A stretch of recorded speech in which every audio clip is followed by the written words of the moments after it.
সংসার বড়ই সুন্দর, কিন্তু আসল সত্যি এটাই যে সংসারে সবকিছু নশ্বর। যেটা কাল ছিল তা আজ নেই, যা আজ আছে তা কাল ছিল না, আর যা আজ আছে তা কালও থাকবে না।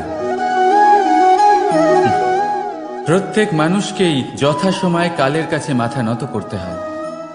এই রূপের বিনাশ করে বার্ধক্য, প্রাণের বিনাশ করে মৃত্যু, আলস্য, ঈর্ষা ধর্মের বিনাশ করে, আর ক্রোধ বিনাশ করে সম্পর্কের।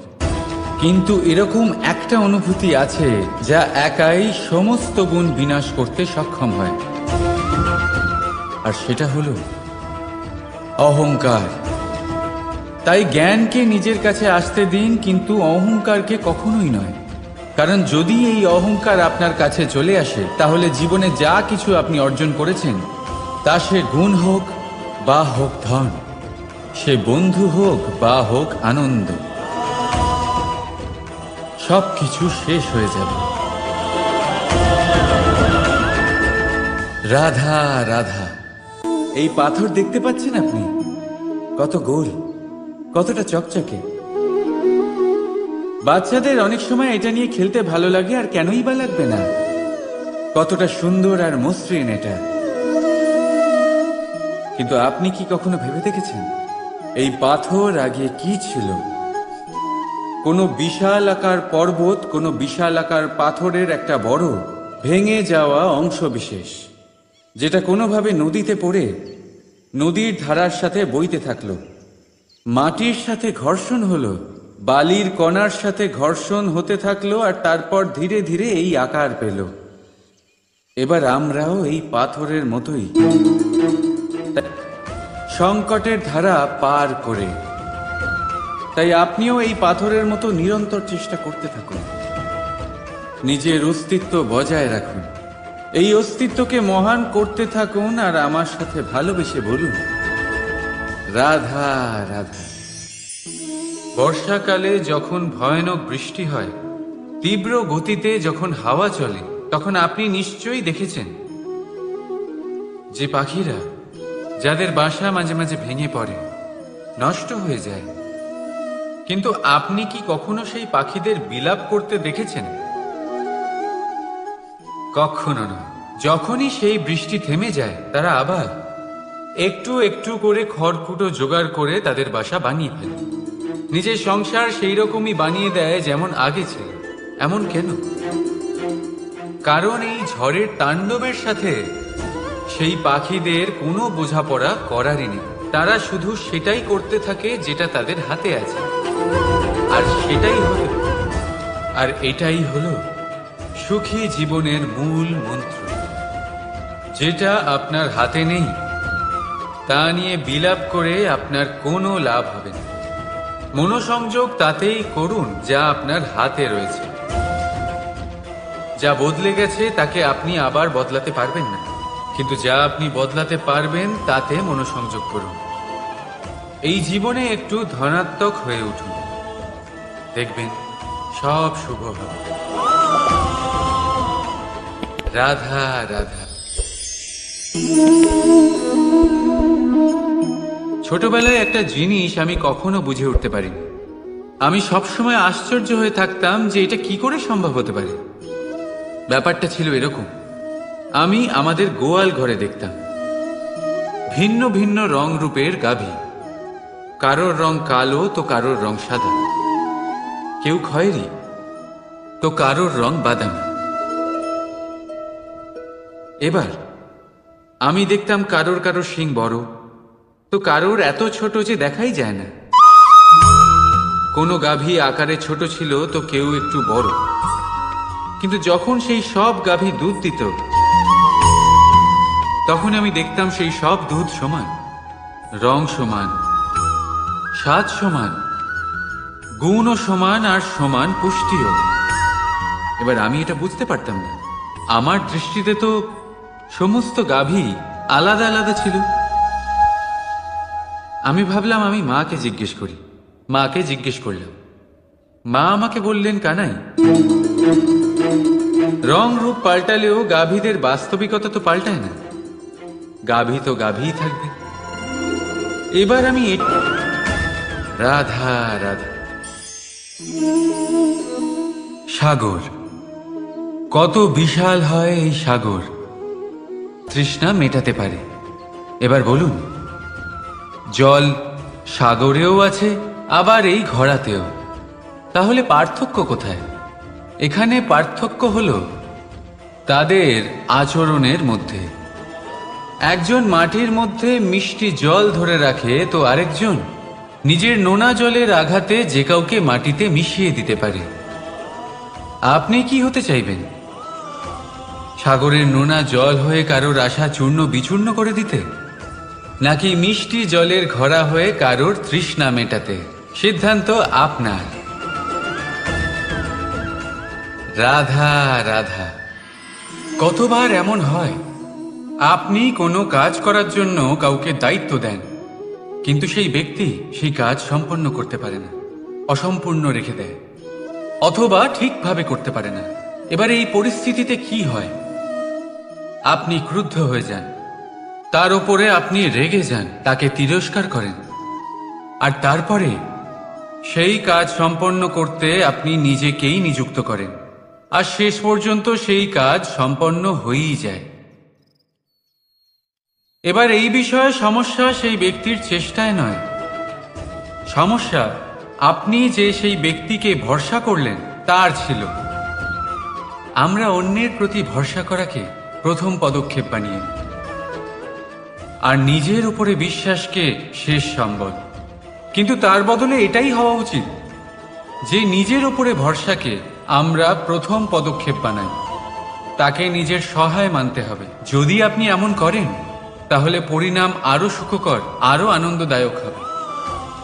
তাই মনে রাখবেন, এই সংসারে আপনার সব থেকে বড় ভরসা আর কেউ নেই। এই সংসারে আপনার সব থেকে বড় রক্ষাকর্তা আর কেউ নেই, বরং আপনি নিজেই।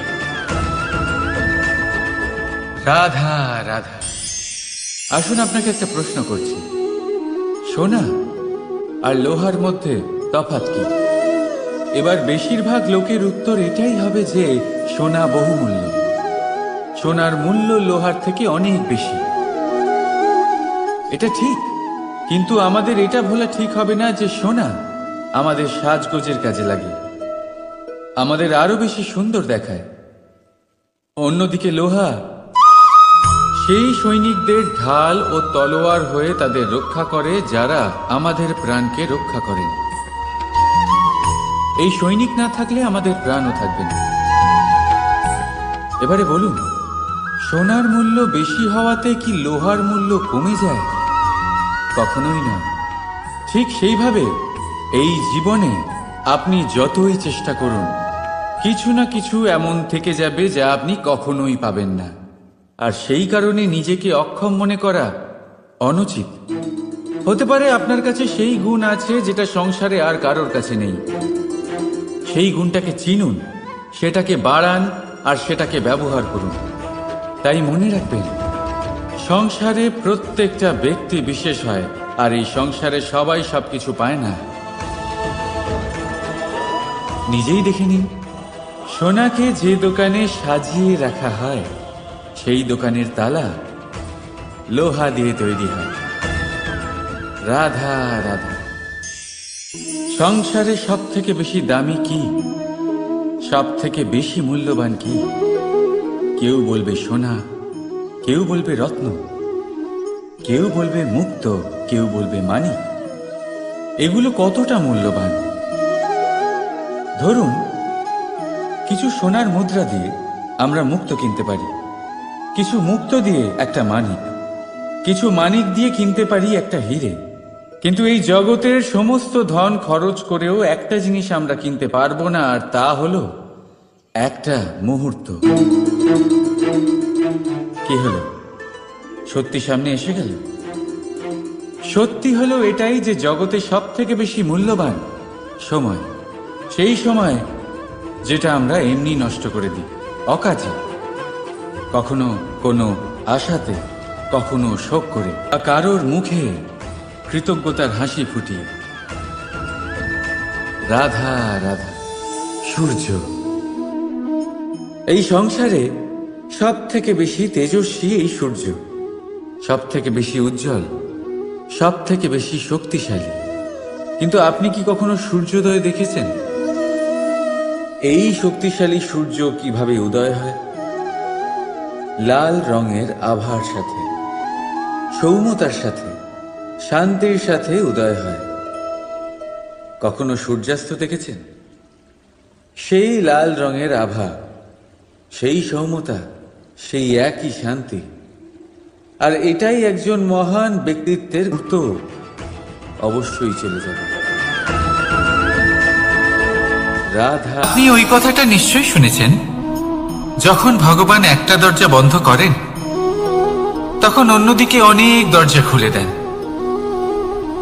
এবার এই দরজা, এই সমস্ত পথ আমরা দেখতে পাই না, অনেক সময় আমরা বুঝতে পারি না, হারিয়ে যায় সব। কখনো কখনো মনে হয় যে এই কথাটাই মিথ্যে, কিন্তু আসলে তা তো নয়।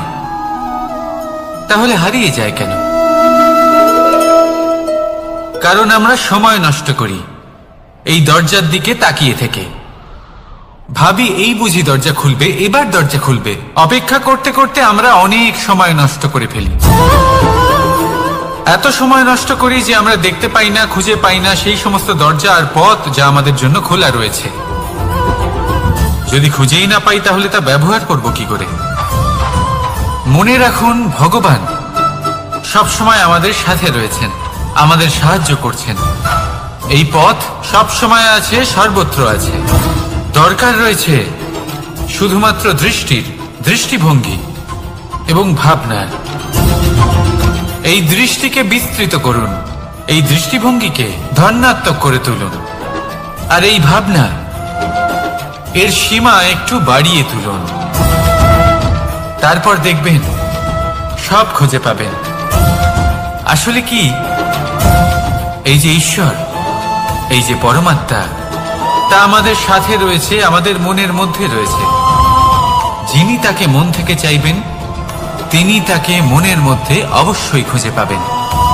যদি উনি মন থেকে কর্ম, ধর্ম, জ্ঞান, এই 3 স্তরে অনেক মানুষ পৌঁছতে পারেন।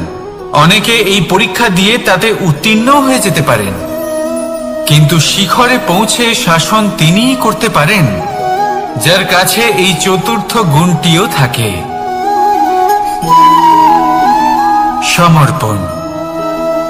অত্যন্ত গুরুত্বপূর্ণ একটা গুণ এটা। এই সমর্পণ আসলে অত্যন্ত গুরুত্বপূর্ণ। পূর্ণ সমর্পণ দরকার নিজের লক্ষ্যের প্রতি, সমর্পণ নিজের কর্তব্যের প্রতি, সমর্পণ নিজের আত্মার থেকে নির্গত স্বরের প্রতি, সমর্পণ নিজের রথির প্রতি, অর্থাৎ আমার প্রতি। এবার এই পরীক্ষায় অত্যন্ত কঠিন এক বাঁক আসতে চলেছে, যেখানে সারথীকে সমর্পণের নিরিখে পরীক্ষা করা হবে, আর তাতে উত্তীর্ণ হওয়ার পরেই তার হাতে ধর্ম স্থাপনের রথের রাশ তুলে দেওয়া হবে। দেখা যাক কি হয়। ততক্ষণ আপনি প্রসন্ন থাকুন আর আমার সাথে ভালোবেসে বলুন, রাধা রাধা। দেখতে গেলে এই সংসার বড়ই সুন্দর, কিন্তু আসল সত্যি এটাই যে সংসারে সবকিছু নশ্বর।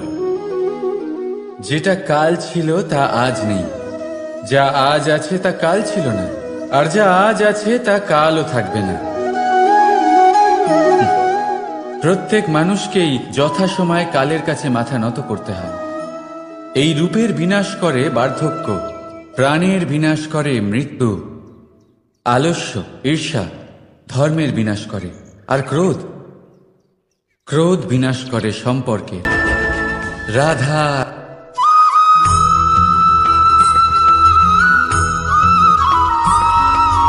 কথায় আছে, প্রত্যেক পুত্র তার পিতার প্রতিচ্ছবি হয়, আর সমস্ত প্রতিচ্ছবি চায় যেন সে তার অস্তিত্ব প্রাপ্ত করতে পারে। পুত্র চায় সে যেন তার পিতার মতো হয়, বা কখনো কখনো তার থেকেও শ্রেষ্ঠ হয়। সেটা কোনো অনুচিত ব্যাপার নয়। অনুচিত তখন হয় যখন পুত্র নিজের পিতার মতো হবার স্বপ্ন পূরণ করতে গিয়ে বা তার থেকেও শ্রেষ্ঠ হওয়ার স্বপ্ন পূরণে অনুচিত পথের আশ্রয় নেয়। কারণ তারপরে সে তার পিতার গুণগুলি আত্মসাৎ করতে চায় না। সে শুধুই এটা চায় যে সংসারের চোখে যেন আমি শ্রেষ্ঠ প্রমাণিত হই। এটা অনুচিত। সংসারে এমন অনেক মানুষ আছেন যারা এই কারণে শ্রেষ্ঠ হবার চেষ্টা করেন যাতে তার পরিবারের তার পিতার সম্মান বৃদ্ধি পায়। এমনও মানুষ থাকেন, আর এটাই হলো পার্থক্য উদ্দেশ্যের। মনে রাখবেন, যদি আপনার উদ্দেশ্য শুভ হয় তাহলে পথও শুভ হবে, যদি আপনার উদ্দেশ্য অশুভ হয় তাহলে পথও অশুভ হবে। তাহলে নিজের পিতার মতো হবার সম্ভাব্য চেষ্টা করেন, কিন্তু তাও অনেক সময় ওনার স্বপ্ন অপূর্ণ থেকে যায়। তখন পিতা ভাবেন যে স্বপ্ন উনি পূর্ণ করতে পারেননি ওনার সন্তান তা অবশ্যই পূরণ করবে। যে স্থানে উনি কখনো পৌঁছতে পারেননি সেই স্থানে ওনার পুত্র অবশ্যই পৌঁছবে। পিতা নিজের সন্তানের ভবিষ্যৎ নিয়ে সেই স্বপ্ন দেখেন, আর যখন সেই সন্তান সামনে এগোতে থাকে তখন তার দুঃখ হয় না, বরং গর্ব হয়। ওনার ভালো লাগে এটা দেখে যে ওনার সন্তান অনেক উন্নতি করছে। কিন্তু যখন সন্তান নিজের অভিভাবকের শক্তি দেখে, তার যশ দেখে হিংসা করতে থাকে, সমস্যা সেইখানেই শুরু হয়। সেই জন্য সকল সন্তানকে এটা মনে রাখতে হবে, দেখুন, পুত্র হবার সুবাদে, এক সন্তান হবার সুবাদে এটা হলো আপনার অধিকার যে আপনি আপনার পিতার থেকে বেশি উন্নতি করবেন। আপনার পিতাও এটাই চান, কিন্তু সুস্থভাবে এটা করুন। একটা রেখা টেনে নিন যাতে আপনি তাতে এগোতে পারেন আর আপনার পিতার তাতে গর্ববোধ হয়, আর সেই বিষয়ে দুঃখ না হয় যে আমার সন্তান আমাকেই ছোট করার চেষ্টা করছে। ইতিহাস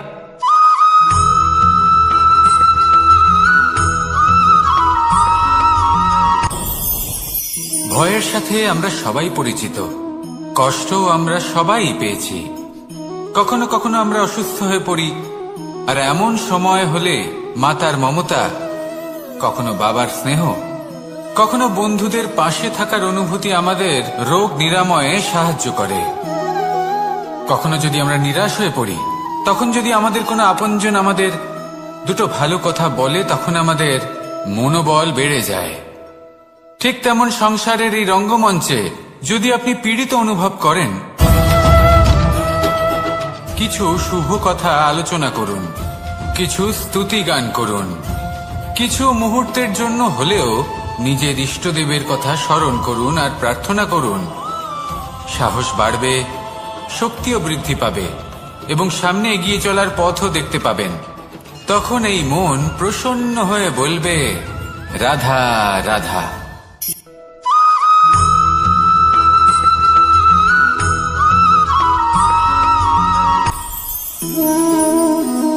শক্তি এক অত্যন্ত বিচিত্র বস্তু, বা বলতে পারেন অনুভূতি। পিতা সবসময় চান যেন তিনি তার শক্তি পুত্রকে। আসুন আপনাকে সহজে বোঝাই।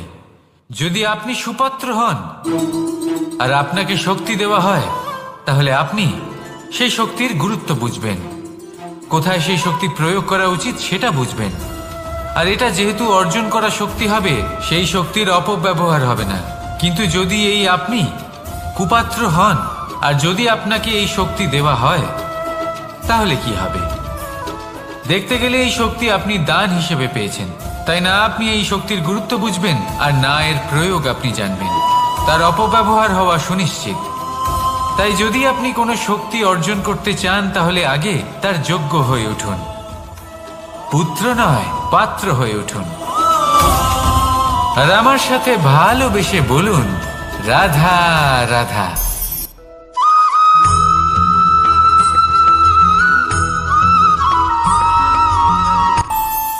আমাদের মনে যখন কোনো প্রশ্ন ওঠে, কোনো দ্বন্দ্ব জাগে, তখন আমরা যাই আমাদের গুরুর কাছে, আমাদের আরাধ্যের কাছে গিয়ে জিজ্ঞেস করি। এইভাবেই একদিন আমি পৌঁছলাম আমার আরাধ্যের কাছে, আমার মহাদেবের কাছে, আর ওনাকে প্রশ্ন করলাম যে মহাদেব, জীবনে আনন্দ পাওয়ার উৎসব পালনের, প্রেম ভাগ করে নেবার, জীবনকে উপভোগ করে নেওয়ার সর্বশ্রেষ্ঠ সময় কোনটা? মহাদেব হাসলেন আর উনি বললেন, জীবনে উৎসব পালনের সব থেকে শ্রেষ্ঠ দিন হল মৃত্যুর ঠিক আগের দিনটা। প্রেম ভাগ করে নেওয়ার সব থেকে শ্রেষ্ঠ মুহূর্ত হল মৃত্যুর ঠিক আগের মুহূর্ত। জীবনকে উপভোগ করে নেওয়ার সর্বশ্রেষ্ঠ প্রহর হল মৃত্যুর এক প্রহর পূর্বে। তখন আমি চমকে গেলাম। আমি বললাম, কিন্তু মহাদেব, মৃত্যু তো অনিশ্চিত, আমরা জানিও না কবে আমাদের মৃত্যু হবে।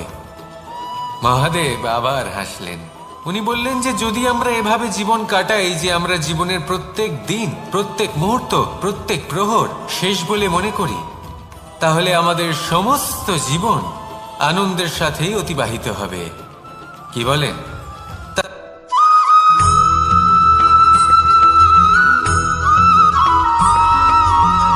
এই সংসারের সব থেকে গুরুত্বপূর্ণ তত্ত্ব কোনটা?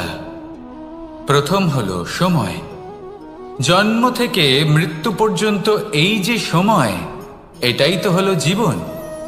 দ্বিতীয় হলো জীবন, যাতে আমরা সময়ের সদ্ব্যবহার করি, শ্রেষ্ঠ থেকে শ্রেষ্ঠতর কাজ করার চেষ্টা করি। বহু বছরের এই পরম্পরা, এই সংস্কৃতিকে এগিয়ে নিয়ে যাওয়ার চেষ্টা করি। এই সংসারে আমরা অংশগ্রহণ করতে চেষ্টা করি।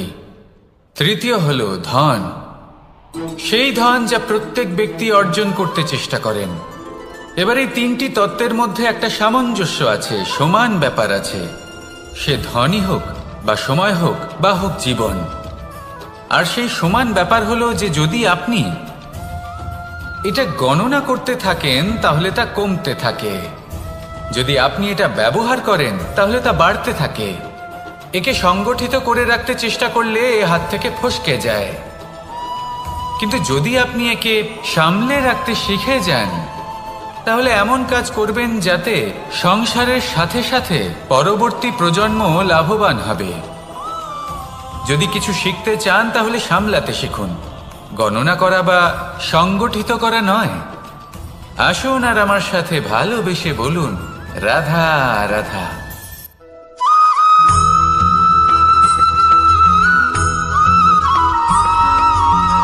যখন আমরা কোনো বনে প্রবেশ করি তখন এই সবুজ ঘাস দেখে, এই কোমল ঘাস দেখে আমাদের মন প্রফুল্ল হয়ে ওঠে। ভিন্ন ভিন্ন প্রজাতির ফুল, ভিন্ন ভিন্ন রঙের ফুল দেখে এই মন আনন্দে ভরে ওঠে। এখানে শিশুরা আনন্দ লাভ করে, বড়রা ভোজন গ্রহণ করেন, কথাবার্তা বলেন, হাঁটাহাঁটি করে বেড়ান। এবার ভেবে দেখুন, যখন এই উপবনের নির্মাণ হয়েছিল সেই সময় যদি এই মাটিকে সঠিকভাবে খনন না করা হতো, যদি তাতে সঠিকভাবে বীজ রোপণ না করা হতো, যদি কোনো সংঘর্ষ না হতো, পরিশ্রম না করা হতো, যদি চলতে চলতে পায়ে কাঁটা না বিঁধে যেত, তাহলে এই সুন্দর বন দেখে আমরা কি এই আনন্দ লাভ করতে পারতাম? কখনোই নয়। ধরুন কোনো নদীর তটে সুন্দর একটি বন আছে, সেই বনের আনন্দ লাভ করতে গেলে আপনাকে সেই নদী পার করতেই হবে। যদি সুখের নদীর কাছে পৌঁছতে চান তাহলে তটে যে কাঁটা রয়েছে সেগুলোর সাথে সংঘর্ষ করতেই হবে। এই সংসারে যদি আপনি সুখ লাভ করতে চান তাহলে সুখ লাভের এই যাত্রা শুরু করতে হবে সংঘর্ষ দ্বারা। তাহলে সংঘর্ষকে স্বাগত জানান, এর পেছনেই সুখ রয়েছে যা আপনার জন্য অপেক্ষা করছে। এবার হাসুন আর আমার সাথে ভালোবেসে বলুন, রাধা।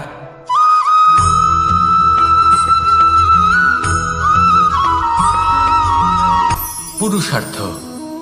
শাস্ত্রে 4 ধরনের পুরুষার্থের কথা বলা হয়েছে। প্রথম হলো ধর্ম। আপনি কি জানেন এই ধর্ম আসলে কি? আপনার কি মনে হয় ধর্ম আসলে কি? কোনো বিশেষ ঈশ্বরকে মানাই কি ধর্ম বলা হয়? নাকি কোনো বিশেষ রীতি পালন করাই হলো ধর্ম? নাকি কোনো বিশেষ সাহিত্যকে সর্বশ্রেষ্ঠ মনে করাই হলো ধর্ম? না, ধর্ম হলো সেটা যাকে ধারণ করা যেতে পারে। আর ধারণ শুধু সেটাই করা যায় যা পবিত্র।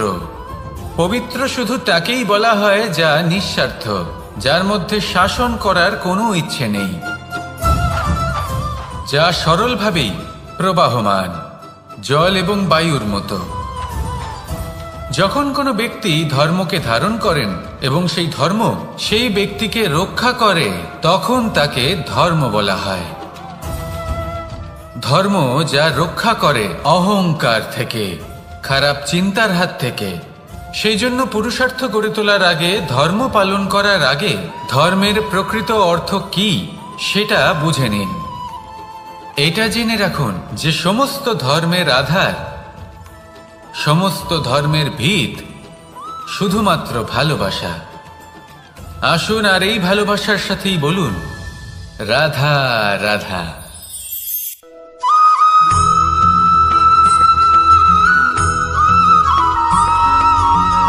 মানুষের মানসিকতা এমন হয় যে সে যতটা করে আশা করে যে তার থেকে অনেক বেশি তার বদলে সে পাবে।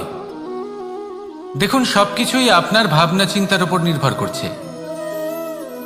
আপনি যদি ফলের বিষয়ে ভেবে কর্ম করতে থাকেন তাহলে সেটা অনুচিত। জীবনের আসল আনন্দ হলো নিজের কর্ম করতে থাকা, ফলের চিন্তা করা উচিত নয়। যদি আপনি এরকম ভাবেন যে আমি এতটা করছি, আমার এতটা পাওয়া উচিত, সেই ভাবনা অনুচিত। যদি আপনি সেবার মানসিকতা নিয়ে কর্ম করতে থাকেন, কর্মচক্রে প্রবাহিত হন, যদি আপনি এমন ভাবনা রাখেন যে আমি এতটা পাচ্ছি তাই এর থেকে অনেক বেশি আমি কর্ম করব, তাহলে নিশ্চিত রূপে আপনি যতটা করছেন তার থেকে অনেক বেশি আপনি পাবেন। আপনার আশার থেকে অনেক বেশি আপনি পাবেন। শুধু জীবনে অনেক বেশি কাজ করতে থাকুন, ফলের চিন্তা করবেন না। আর মনে রাখবেন, এই ভাবনাই সব থেকে বড় বীজ। কর্মের উপর বিশ্বাস রাখুন। জীবনে যা যা আপনি চান সবই সুখময় হবে।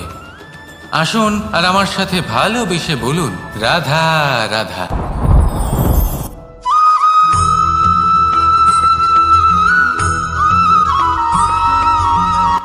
সংসারে আমাদের জীবনে যখন কোনো সুখ বা দুঃখ আসে, তার জন্য আমরা কাউকে না কাউকে অবশ্যই দায়ী করে থাকি, তাই না?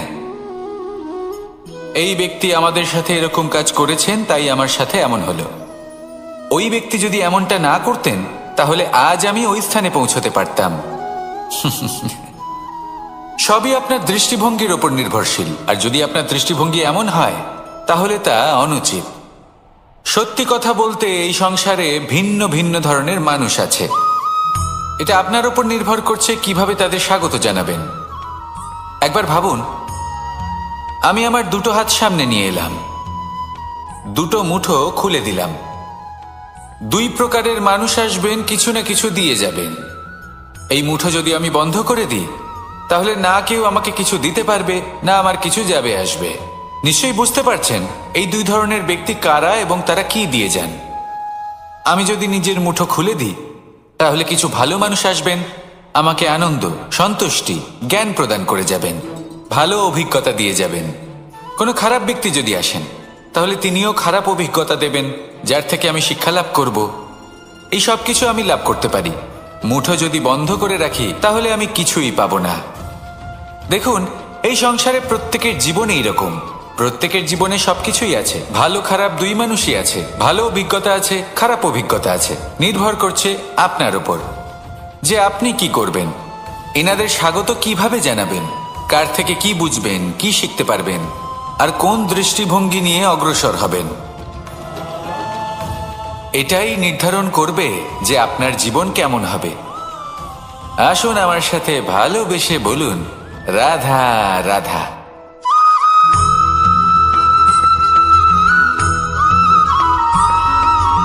ফিরে আসছিলেন এবং তাদের ফেরার পথে হঠাৎ করে কোথাও থেকে একটি বাছুর চলে এলো। এই দুই বোন ভয়ভীত হয়ে গেলেন আর তাদের হাত থেকে সেই আটা পড়ে গেল, মাটিতে মিশে গেল। এবার এই পুরো ঘটনাক্রমে যদি কারোর বিন্দুমাত্র লাভ হয়ে থাকে, বিন্দুমাত্র আনন্দ পেয়ে থাকে, তাহলে সে কে? সেই ছোট বোন, যিনি মাঝে মাঝেই গমের দানা তুলছিলেন এবং খাচ্ছিলেন। কিছুটা হলেও উনি আনন্দ লাভ করেছিলেন। এবার এরকমই হলো আমাদের জীবনে ভক্তি এবং ভালোবাসা সংক্রান্ত বিষয়। মানুষ নিজের জীবনের দৈনিক কাজে এতটাই ব্যস্ত হয়ে পড়েন, প্রত্যেকদিন শুধু কাজ কাজ কাজ কাজ করতে থাকেন, আর তাতে ভক্তি এবং ভালোবাসার জন্য সময় বার করতেই পারেন না।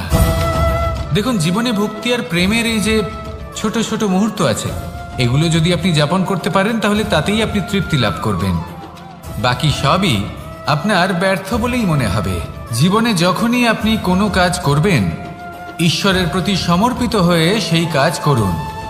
আর যখনই সময় পাবেন, তাহলে সেই সময় নিজের আপনজনদের দিন। যাদের আপনি ভালোবাসেন তাদের প্রতি যত্নবান হন, তাদের শুভাকাঙ্ক্ষী হন। এই প্রেম আর ভক্তির ছোট ছোট মুহূর্তগুলো আপনার জীবনকে চরিতার্থ করে তুলবে। আসুন আমার সাথে ভালোবেসে বলুন, রাধা রাধা।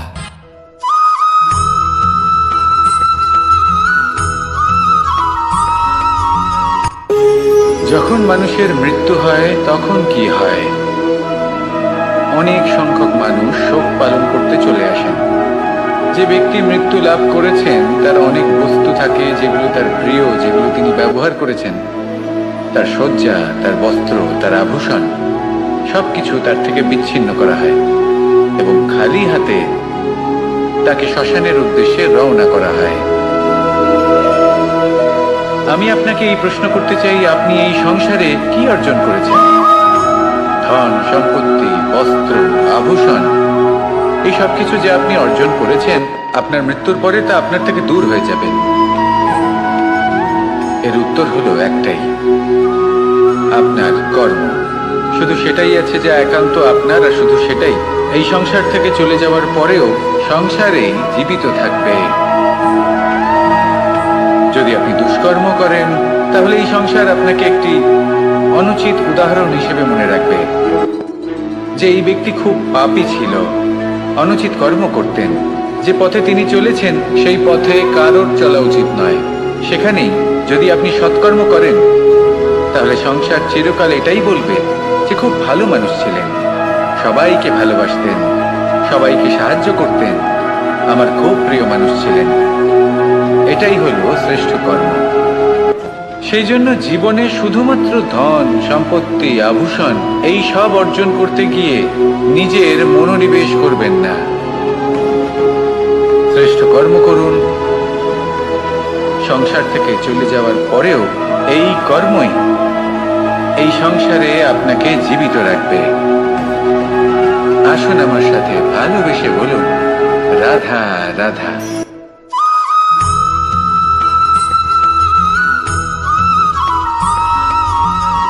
পুরুষার্থ। শাস্ত্রে 4 ধরনের পুরুষার্থের কথা বলা হয়েছে। প্রথম হলো ধর্ম। আপনি কি জানেন এই ধর্ম আসলে কি? আপনার কি মনে হয় ধর্ম আসলে কি?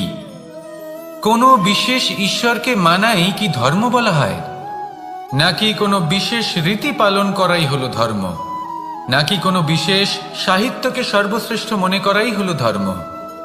না, ধর্ম হলো সেটা যাকে ধারণ করা যেতে পারে। আর ধারণ শুধু সেটাই করা যায় যা পবিত্র। পবিত্র শুধু তাকেই বলা হয় যা নিঃস্বার্থ, যার মধ্যে শাসন করার কোনো ইচ্ছে নেই, যা সরলভাবেই প্রবাহমান, জল এবং বায়ুর মতো। যখন কোনো ব্যক্তি ধর্মকে ধারণ করেন এবং সেই ধর্ম সেই ব্যক্তিকে রক্ষা করে, তখন তাকে ধর্ম বলা হয়। ধর্ম যা রক্ষা করে অহংকার থেকে, খারাপ চিন্তার হাত থেকে। সেই জন্য পুরুষার্থ গড়ে তোলার আগে, ধর্ম পালন করার আগে ধর্মের প্রকৃত অর্থ কি সেটা বুঝে নিন।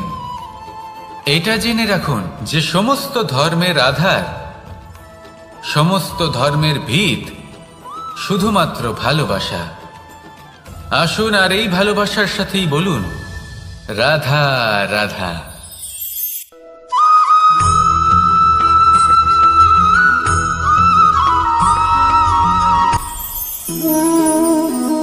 শক্তি এক অত্যন্ত বিচিত্র বস্তু, বা বলতে পারেন অনুভূতি।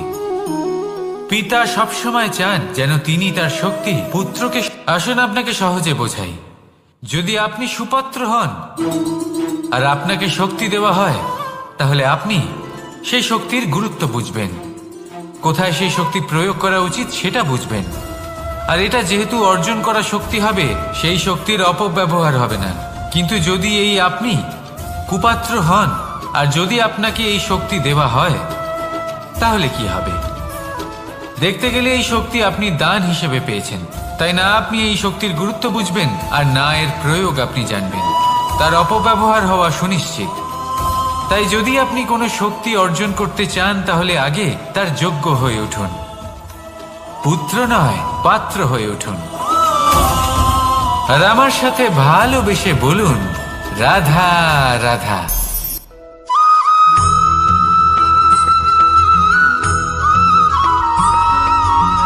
কথায় আছে যে এমন কোনো অক্ষর নেই যার দ্বারা কোনো মন্ত্র হয় না। এমন কোনো বনস্পতি নেই যা নিজেই একটা ঔষধি নয়।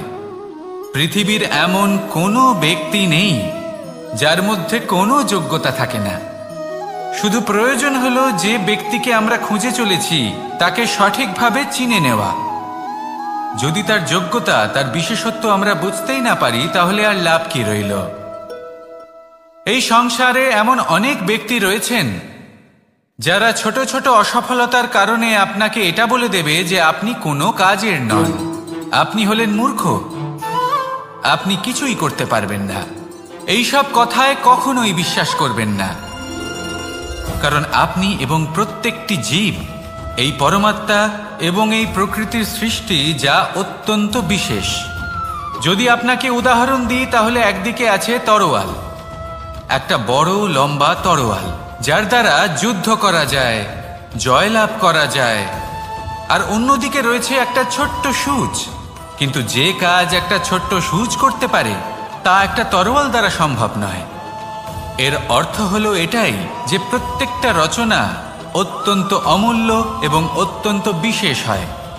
তাহলে বিশ্বাস রাখুন যে আপনি অত্যন্ত বিশেষ একজন, আর প্রেমের সাথে বলুন, রাধা রাধা।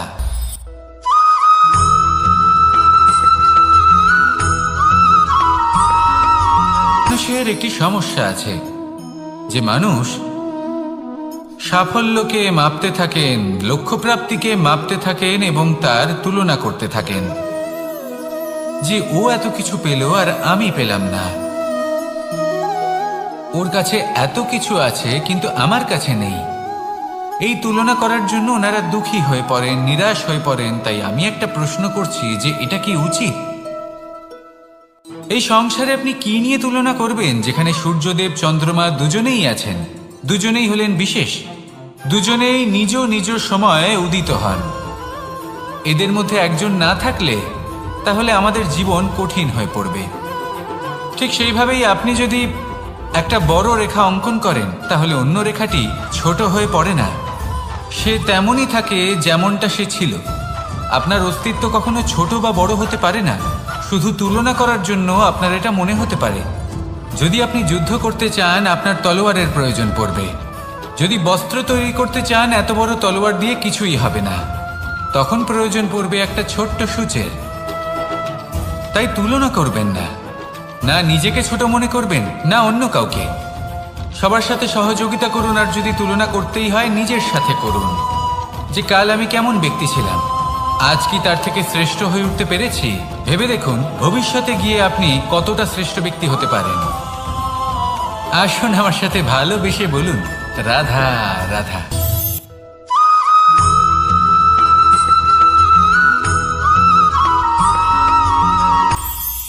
এটা হলো ধান গাছ। এর থেকে যে চাল উৎপন্ন হয় তা মানুষ গ্রহণ করেন। আর এটা কি? এ হলো জংলি ঘাস। একবার ভেবে দেখুন, যদি এই জংলি ঘাস ধান গাছের আশেপাশে থাকে তাহলে কি হবে? ধান উৎপন্ন হতে পারবে? তা উৎকৃষ্ট হতে পারবে? আমরা কি তা গ্রহণ করতে পারবো? কখনোই নয়। এই জংলি ঘাস ধানকে নষ্ট করে দেবে, কিন্তু নিজে জীবিত থাকবে। এটাই হলো আজকের শিক্ষা। এই সংসারে যদি আপনি নীতির পথে চলতে চান, উচিত কর্ম করতে চান, সংসারকে সেবা করতে চান, তাহলে জংলি ঘাসের মতো ব্যক্তিদের থেকে সবসময় দূরে থাকতে হবে। সেই ব্যক্তি যারা দুর্নীতি এবং মিথ্যা দ্বারা পরিপূর্ণ, যাদের ব্যবহার অশুভ, যাদের অনেক অশুভ গুণ রয়েছে, তারা সঠিক নয়। সেই সকল ব্যক্তি যাদের চরিত্র অত্যন্ত দুষ্ট হয়, তারা হয় শুভ চরিত্রের ব্যক্তিকে একদম নষ্ট করে দেয়, নয় নিজের মতো বানিয়ে তোলে। তাই যদি আপনি নীতির পথে চলতে চান, এই সংসারের জন্য শুভ কর্ম করতে চান, তাহলে সেই সঙ্গ লাভ করুন যে সঙ্গ জ্ঞানে পরিপূর্ণ, যাদের মধ্যে অনেক গুণ আছে, যাদের থেকে প্রতিদিন কিছু শিখতে পারবেন। এমন ব্যক্তির সাথে জীবন অতিবাহিত করুন, দুরাচারীদের থেকে দূরে থাকুন। তবেই এই মন প্রসন্ন হয়ে বলবে, রাধা রাধা।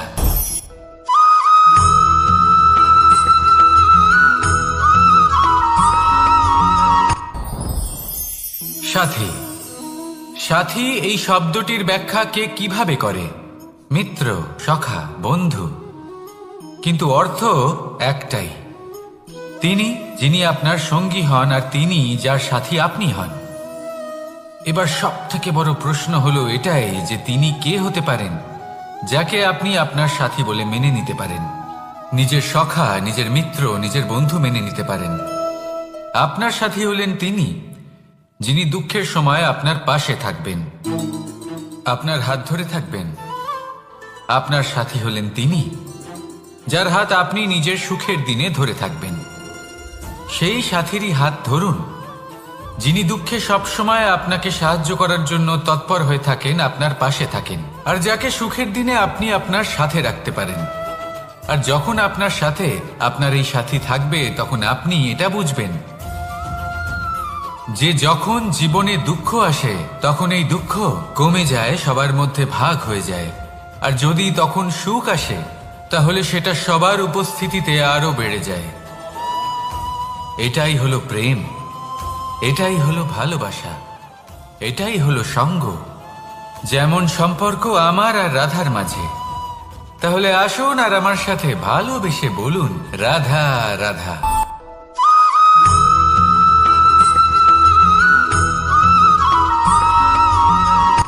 কথায় আছে, অন্ধকারে প্রদীপ প্রজ্বলিত করলে চতুর্দিক আলোকিত হয়। কিন্তু যদি এই প্রদীপ আমি সূর্যের আলোর সম্মুখে সকালবেলায় প্রজ্বলিত করে রেখে দিই, তাহলে কি হবে? আপনি বলবেন যে এটা করে তো কোনো লাভই হলো না। সূর্যের প্রকাশের সামনে এই প্রদীপ আসলে কিছুই নয়। এবার এই চিন্তা ভাবনা প্রত্যেক দিন করতে হবে, আর একটা অমূল্য শিক্ষা পেতে হবে। মনে করুন যে আপনি মহাপুরুষের সামনে বসে আছেন, কোনো মহাজ্ঞানীর সামনে। তাহলে সেই ব্যক্তির সামনে নিজের জ্ঞানের প্রদীপ প্রজ্বলিত করবেন না, নীরব থাকুন, আর সেই ব্যক্তির সূর্যের প্রকাশের মতো জ্ঞান প্রাপ্ত করুন। যতটা পারবেন জ্ঞান লাভ করুন। যদি এমন কোনো সময়, এমন কোনো স্থানে আপনি আছেন যেখানে চতুর্দিক অন্ধকার, কারোর কাছেই জ্ঞান নেই, সেখানে নিজের জ্ঞানের প্রদীপ প্রজ্বলিত করুন। এমন করলে দুদিক থেকেই আপনার লাভ হবে। আপনার জ্ঞান প্রাপ্তিও হবে, আর জ্ঞানের সঠিক প্রয়োগও করতে পারবেন। আর এই মন প্রসন্ন হয়ে বলবে, রাধা রাধা।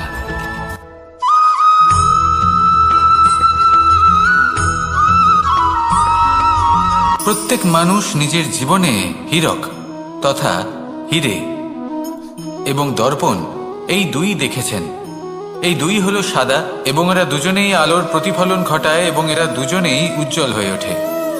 আপনি হয়তো মনে মনে ভাবছেন যে এটা কি ধরনের তুলনা করছি। একটা হীরে তো রত্ন, তার মূল্য দর্পণের থেকে অনেক গুণ বেশি। কিন্তু হীরে থাকাতে দর্পণের মূল্য কিন্তু কোনো অংশে কমে যায় না, তাই না?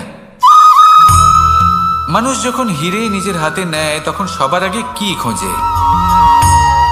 দর্পণ, যাতে তার মধ্যে দিয়ে দেখে সে বুঝতে পারে যে সেই হীরে আদৌ তার শোভাবর্ধন করছে কিনা, তাকে ভালো দেখাচ্ছে কিনা, প্রসাধনের জন্য সেটা ব্যবহার করা ঠিক হবে কিনা।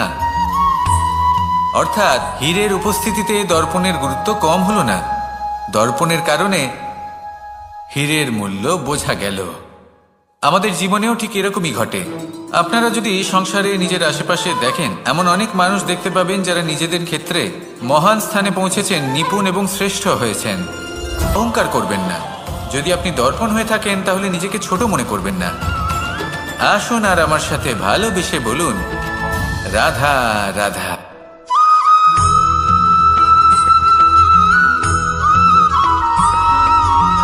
এই সংসারে কখনো কোনো ব্যক্তিকে তার বাইরের পোশাক দেখে বিচার করার চেষ্টা করবেন না। এটা খুব বড় ভুল করবেন। যেমন আমরা জীবনে অনেক সময় এমন করি। ধরুন কোথাও একটা গাছ দেখলাম, খুব বিশাল আকারের একটা গাছ, যেটা মাটির থেকে অনেক উঁচুতে পৌঁছে গেছে, যার বিশাল শাখা আছে। সেগুলো দেখে আমরা ভাবি যে এই গাছে হয়তো কত সুস্বাদু ফল আছে। আমরা সেই গাছের পরিচর্যা করতে থাকি। আবার অন্যদিকে হলো একটি তৃণ, যেটা মাটি থেকে কিছুটা উঁচুতে পৌঁছেছে, কিন্তু সেই তৃণর নিচে, মাটির নিচে অত্যন্ত সুস্বাদু ফল বা সবজি জন্ম নেয়, যা আমাদের স্বাস্থ্যের পক্ষে অত্যন্ত উপকারী। সেই জন্য কখনো আবরণ দেখে কাউকে বিচার করতে চেষ্টা করবেন না। তার বদলে এটা বোঝার চেষ্টা করুন যে আপনার সামনে যে ব্যক্তি আছে বা বস্তু আছে তার বিশেষত্ব কি।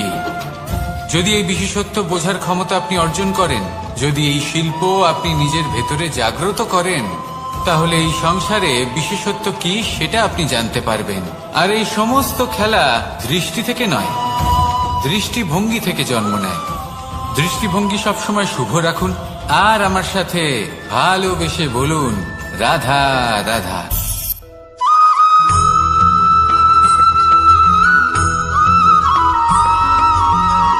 মানুষ ভাবেন যে ধন অর্জন করা হলো অত্যন্ত গুরুত্বপূর্ণ। তিনি আজীবন ধন অর্জন করতে থাকেন, ধন অর্জন করার চেষ্টা করতে থাকেন। সে যাই হয়ে যাক না কেন, পরিশ্রম করতে থাকেন। স্বাস্থ্যের দিকে নজর দেন না, না উচিত সময় খাবার খান, না উচিত সময় ঘুমোতে যান, না পর্যাপ্ত সময় পর্যন্ত ঘুমন, কিছুই না। ধন অর্জন করতেই থাকেন, করতেই থাকেন। আর কিছু সময় পরে যখন তিনি অসংখ্য ধন লাভ করে ফেলেন, তখন তার সাথে ওনার শরীরে অনেক রোগ বাসা বাঁধে।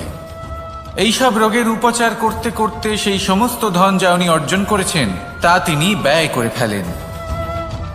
শেষ পর্যন্ত কি হয়? আমরা যেভাবে এসেছি ঠিক সেইভাবেই ফিরে যাই। ধন এখানেই থেকে যায়। দেখুন, একটা অত্যন্ত গুরুত্বপূর্ণ কথা রয়েছে যে আপনার বোঝা উচিত। এই যে ধন, তার ব্যবহার করুন জীবনকে আরো ভালো করে তোলার জন্য। ধনের সদ্ব্যবহার করা উচিত, এমন যেন না হয় এই ধন আপনাকে ভোগ করে ফেলে। এই জীবনকে নিশ্চিত রূপে আরো শ্রেষ্ঠ করে তুলুন। কিন্তু এই ধন অর্জন করার এই প্রক্রিয়াতে নিজের সারা জীবনকে নষ্ট করে ফেলবেন না। এই জীবন উপভোগ করতে শিখুন আর আমার সাথে ভালোবেসে বলুন, রাধা রাধা।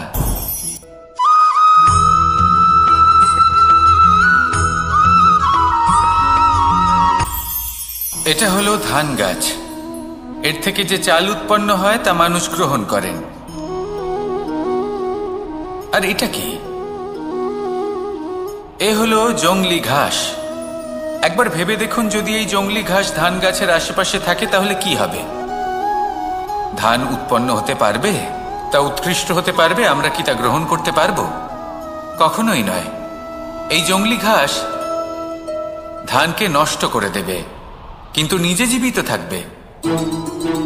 এটাই হলো আজকের শিক্ষা।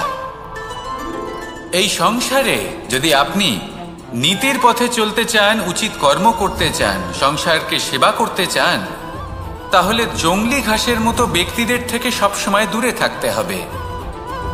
সেই ব্যক্তি যারা দুর্নীতি এবং মিথ্যা দ্বারা পরিপূর্ণ, যাদের ব্যবহার অশুভ, যাদের অনেক অশুভ গুণ রয়েছে, তারা সঠিক নয়। সেই সকল ব্যক্তি যাদের চরিত্র অত্যন্ত দুষ্ট হয়, তারা হয় শুভ চরিত্রের ব্যক্তিকে একদম নষ্ট করে দেয়, নয় নিজের মতো বানিয়ে তোলে। তাই যদি আপনি নীতির পথে চলতে চান, এই সংসারের জন্য শুভ কর্ম করতে চান, তাহলে সেই সঙ্গ লাভ করুন যে সঙ্গ জ্ঞানে পরিপূর্ণ, যাদের মধ্যে অনেক গুণ আছে, যাদের থেকে প্রতিদিন কিছু শিখতে পারবেন, এমন ব্যক্তির সাথে জীবন অতিবাহিত করুন। দুরাচারীদের থেকে দূরে থাকুন, তবেই এই মন প্রসন্ন হয়ে বলবে রাধা রাধা।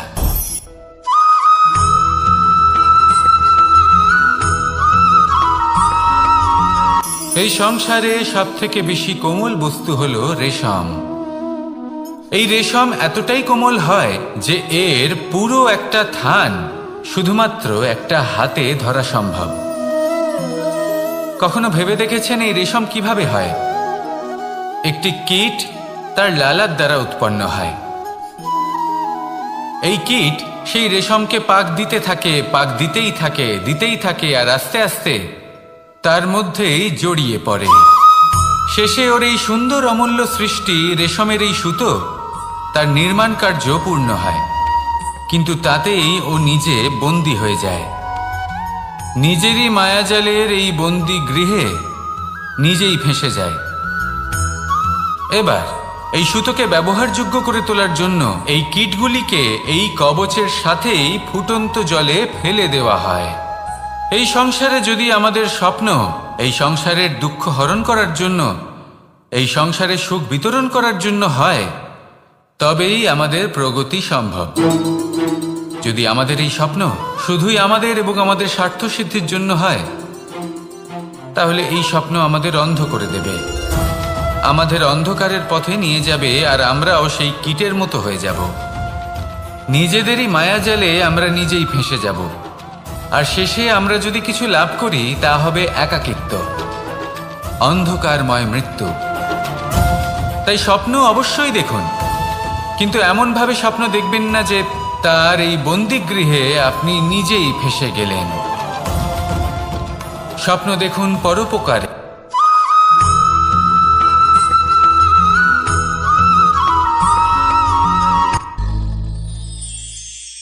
শিশিরের বিন্দু পাতার ওপর পড়ে আর তার গায়ে লেগে থাকে। পাতা তাকে শুষে নিতে পারে না, আর শেষ পর্যন্ত সে ঝরে পড়ে যায়। অন্যদিকে রয়েছে মেঘ এবং চাতক। এদের মধ্যে অনেক দূরত্ব থাকে। মেঘ থাকে আকাশে আর চাতক থাকে ধরিত্রীতে। কিন্তু যখন এই মেঘ থেকে বৃষ্টি ঝরে পড়ে, এই চাতক কিন্তু সেই জলই পান করে, নয়তো সে তৃষ্ণার্ত থেকে যায়। এবার অন্যদিকে দেখলাম শিশির বিন্দু আর পাতার এই সম্পর্ক। এরা খুব কাছাকাছি থাকে, ঘনিষ্ঠও থাকে। অন্যদিকে রয়েছে মেঘ এবং চাতকের সম্পর্ক, যাদের মধ্যে অনেক দূরত্ব থাকা সত্ত্বেও তারা খুব ঘনিষ্ঠ, তাই না? এই সারমর্ম খুব সরল। এই নৈকট্য, এই দূরত্ব, তা আপনার সম্পর্কে প্রভাব কিছুতেই ফেলতে পারে না। এই নৈকট্য, এই দূরত্ব, এইসব হলো শুধুমাত্র মনের ব্যাপার। কখনো আপনি অনুভব করেছেন আপনি কারোর থেকে অনেক অনেক দূরে আছেন, অনেক দূরে আছেন, তাও সেই ব্যক্তির প্রতি আপনি টান অনুভব করেন। সেখানে আপনি কারোর সাথে প্রত্যেক দিন অতিবাহিত করেন, সমস্ত জীবন অতিবাহিত করেন, সব থেকে বেশি সময় তার সাথে অতিবাহিত করেন, তাও তার প্রতি সেই টান অনুভব করেন না। এই সংকেত হলো মনের দূরত্বের। তাহলে মনের এই দূরত্ব দূর করুন আর আমার সাথে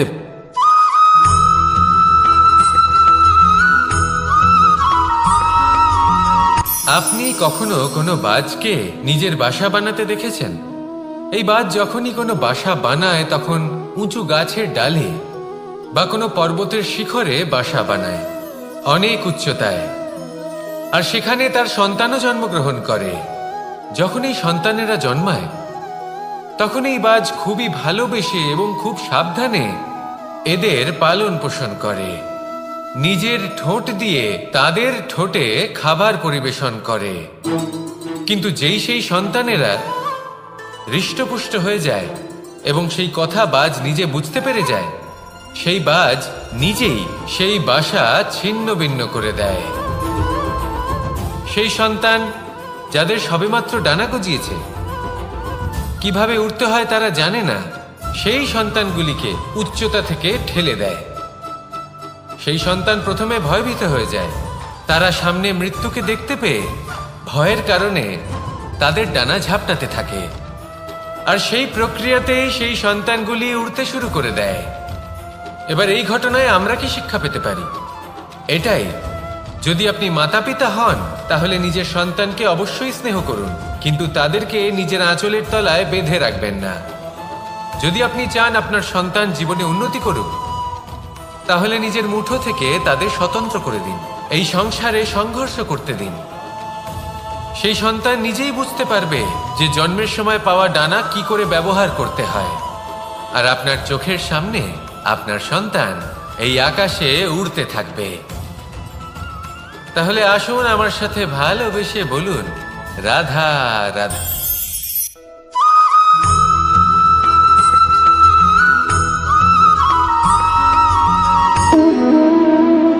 সম্পর্ক হলো আমাদের জীবনের একটি আধার।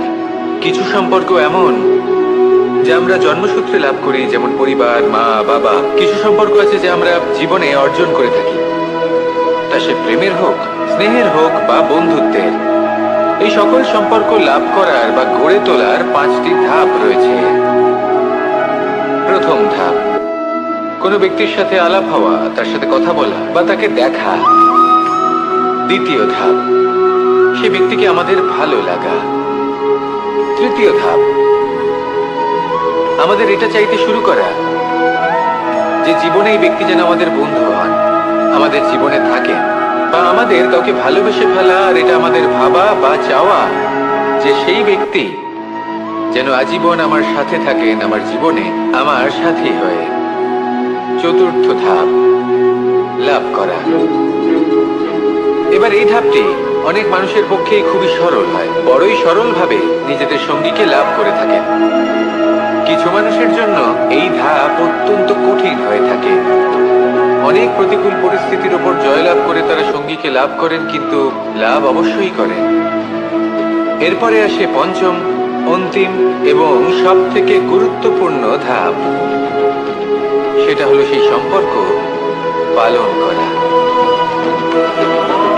এটা হলো এমন এক বিষয় যা প্রত্যেক মানুষের শেখা উচিত। যদি ব্যক্তি নিজের জীবনে সম্পর্ক রক্ষা করতে শিখে যান, তবে প্রত্যেক সম্পর্ক তার জীবনকে স্বর্গ করে তুলবে। আসুন আর আমার সাথে ভালোবেসে বলুন, রাধা রাধা।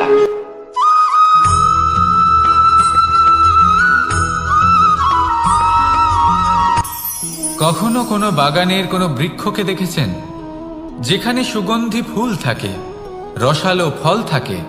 তখন মন প্রফুল্ল হয়ে ওঠে, মন থেকে সেই বৃক্ষের প্রতি ভালোবাসা জন্মায়। কিন্তু যিনি বাগানের মালিক, শুধুমাত্র তিনিই জানেন যে কিভাবে এই বৃক্ষকে আগলে রাখতে হয়, কিভাবে তার পরিচর্যা করলে এতে সুন্দর সুগন্ধি ফুল হবে, রসালো ফল হবে। কখনো কখনো প্রয়োজনের থেকে বেশি রোদ পেলে এই বৃক্ষগুলি শুকিয়ে যায়, প্রয়োজনের থেকে কম রোদ পেলেও এই বৃক্ষ কিন্তু শুকিয়ে যায়। প্রয়োজনের থেকে কম জল যদি পায়, এই বৃক্ষ শুকিয়ে যেতে পারে। প্রয়োজনের থেকে অতিরিক্ত জল যদি পায়, তখনও এই বৃক্ষের শিকড়গুলি নষ্ট হয়ে যেতে পারে। এবার এটাই কিন্তু আমাদের সংসারের সাথেও হয়। আমাদের সংসারের সকল প্রতিভাশালী ব্যক্তি, যেমন লেখক, বিচারক, প্রবক্তা, যোদ্ধা, এদের সবার ক্ষেত্রে এই কথাটাই প্রযোজ্য। যদি বেশি প্রশংসা করা হয়, তাহলেও এরা হারিয়ে যাবেন। প্রয়োজনের থেকে বেশি যদি নিন্দা করা হয়, তখনও তারা নত হয়ে পড়বেন।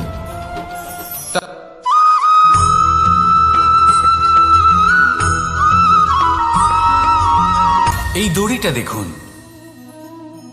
ছোট ছোট রেশম দ্বারা তৈরি, এটা সরু সুতো দ্বারা তৈরি হয়েছে এটা, আর এ অত্যন্ত কোমলও বটে। আর আপনি চাইলে এটা সোজাও করে দিতে পারেন, আর চাইলে এটা বেঁকিয়েও দিতে পারেন, আর যদি চান তাহলে এটা গোল গোল করে বেঁধে কোথাও রেখেও দিতে পারেন।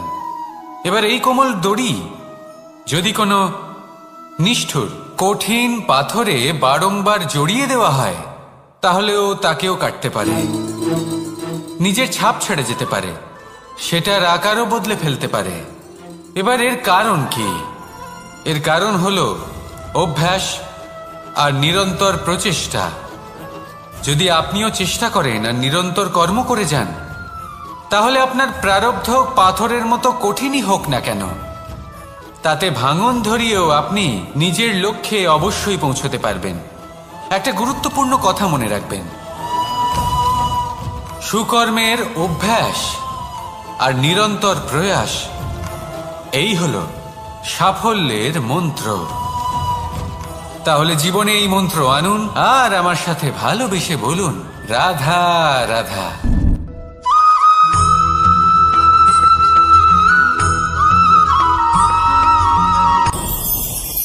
ভয়ের সাথে আমরা সবাই পরিচিত, কষ্টও আমরা সবাই পেয়েছি।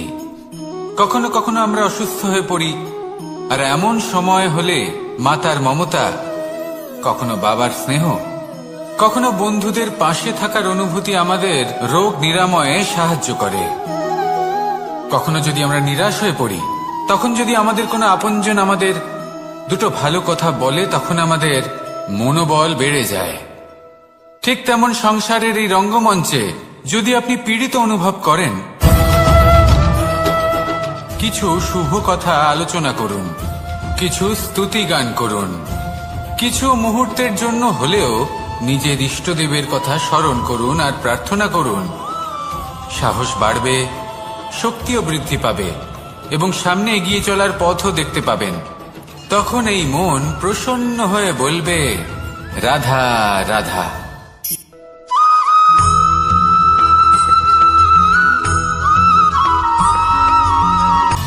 সময়, জীবন, কাল, দেখতে গেলে এই তিনটি শব্দ একটি শব্দেরই সমার্থক শব্দ মনে হয়, কিন্তু এই শব্দগুলির অর্থ কি সমান? কখনোই নয়।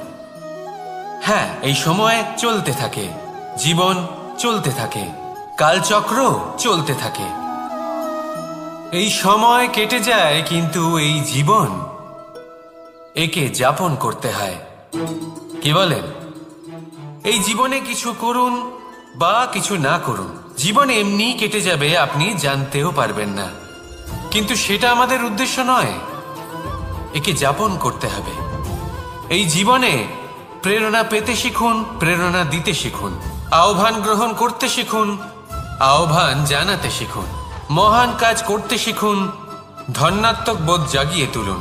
জীবন অতিবাহিত করার অর্থ কি তা আপনি শিখে যাবেন।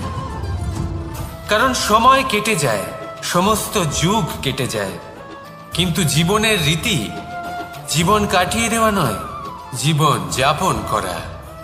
এই জীবন সম্পূর্ণরূপে অনুভব করতে হবে, নতুন পথ বানাতে হবে।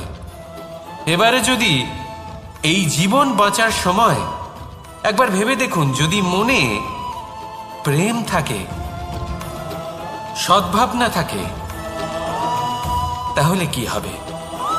এই জীবনকে বাঁচার অনুভূতিটাই অন্যরকম হয়ে যাবে, একটা আনন্দময় অনুভূতি লাভ করবেন। তাহলে এটাই করুন আর আমার সাথে ভালোবেসে বলুন, রাধা রাধা।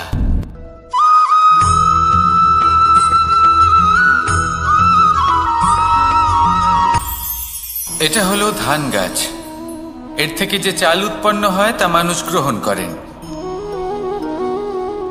আর এটা কি? এ হলো জংলি ঘাস। একবার ভেবে দেখুন, যদি এই জংলি ঘাস ধান গাছের আশেপাশে থাকে তাহলে কি হবে? ধান উৎপন্ন হতে পারবে? তা উৎকৃষ্ট হতে পারবে? আমরা কি তা গ্রহণ করতে পারবো? কখনোই নয়। এই জংলি ঘাস ধানকে নষ্ট করে দেবে, কিন্তু নিজে জীবিত থাকবে। এটাই হলো আজকের শিক্ষা। এই সংসারে যদি আপনি নীতির পথে চলতে চান, উচিত কর্ম করতে চান, সংসারকে সেবা করতে চান, তাহলে জংলি ঘাসের মতো ব্যক্তিদের থেকে সবসময় দূরে থাকতে হবে। সেই ব্যক্তি যারা দুর্নীতি এবং মিথ্যা দ্বারা পরিপূর্ণ, যাদের ব্যবহার অশুভ, যাদের অনেক অশুভ গুণ রয়েছে, তারা সঠিক নয়। সেই সকল ব্যক্তি যাদের চরিত্র অত্যন্ত দুষ্ট হয়, তারা হয় শুভ চরিত্রের ব্যক্তিকে একদম নষ্ট করে দেয়, নয় নিজের মতো বানিয়ে তোলে। তাই যদি আপনি নীতির পথে চলতে চান, এই সংসারের জন্য শুভ কর্ম করতে চান, তাহলে সেই সঙ্গ লাভ করুন যে সঙ্গ জ্ঞানে পরিপূর্ণ, যাদের মধ্যে অনেক গুণ আছে, যাদের থেকে প্রতিদিন কিছু শিখতে পারবেন, এমন ব্যক্তির সাথে জীবন অতিবাহিত করুন। দুরাচারীদের থেকে দূরে থাকুন, তবেই এই মন প্রসন্ন হয়ে বলবে, রাধা রাধা।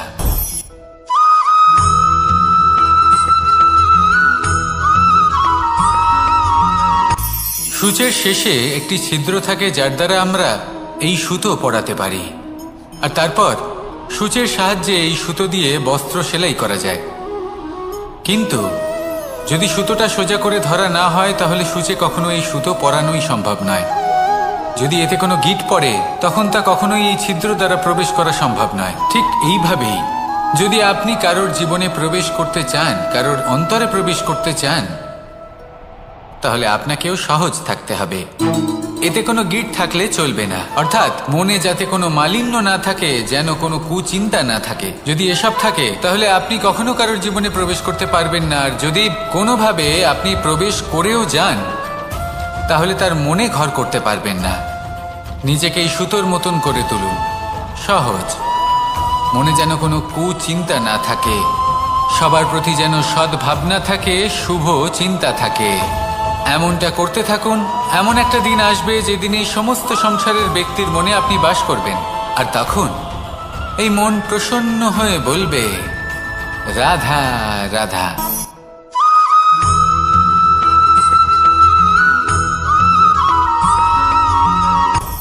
আপনি কখনো পর্বতের শিখরে উঠেছেন? আপনি দেখতে পাবেন পর্বতের পদতলে প্রচুর সুন্দর ফুল রয়েছে, সবুজ বনানী রয়েছে। যত আপনি ওপরে উঠতে থাকবেন, তত ফুল কমতে থাকবে, সবুজ বনানী কমতে থাকবে। আরো কিছুটা ওপরে উঠলে কাঁটা জাতীয় গাছ দেখতে পাবেন, শুকনো গাছ দেখতে পাবেন। আরো যদি ওপরে ওঠেন, তাহলে পাষাণ দেখতে পাবেন। আরো ওপরে উঠলে হিমখণ্ড দেখতে পাবেন। এই যে পর্বত, তা মনুষ্য জীবনের সব থেকে উত্তম উদাহরণ। মানুষ যখন সাফল্যের শিখরে পৌঁছতে চান, মহানুভবতার শিখরে পৌঁছতে চান, পথে যত আস্তে আস্তে উপরে উঠতে থাকেন, ততই ভৌতিক বস্তু তার থেকে বিচ্ছিন্ন হতে থাকে। যদি তিনি সেই ভৌতিক বস্তুগুলি ত্যাগ না করতে পারেন, তাহলে কখনোই সেই স্থানে পৌঁছতে পারবেন না। আর মানুষ যদি উচিত ত্যাগ করতে পারেন, পথে অগ্রসর হতে থাকেন, এগোতে থাকেন, তাহলে একদিন না একদিন তিনি মহানুভবতার, জ্ঞানের, সাফল্যের হিমের স্বাদ অবশ্যই লাভ করবেন। মনে রাখবেন, মানব জীবনে ত্যাগ হলো অত্যন্ত গুরুত্বপূর্ণ অংশ। আসুন আমার সাথে ভালোবেসে বলুন, রাধা রাধা।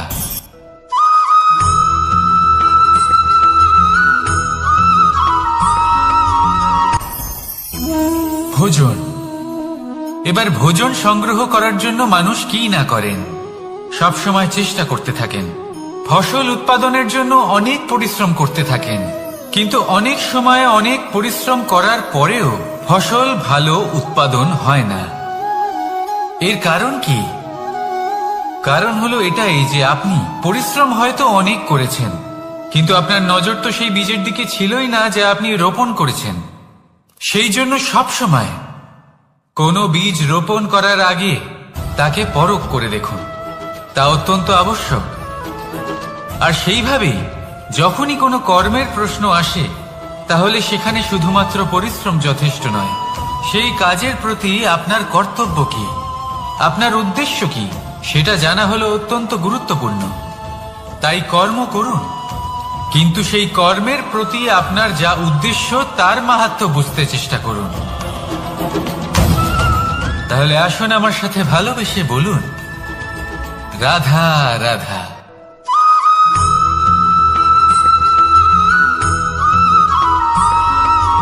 বসন্ত ঋতু, এই সময় মন আনন্দে ভরে থাকে।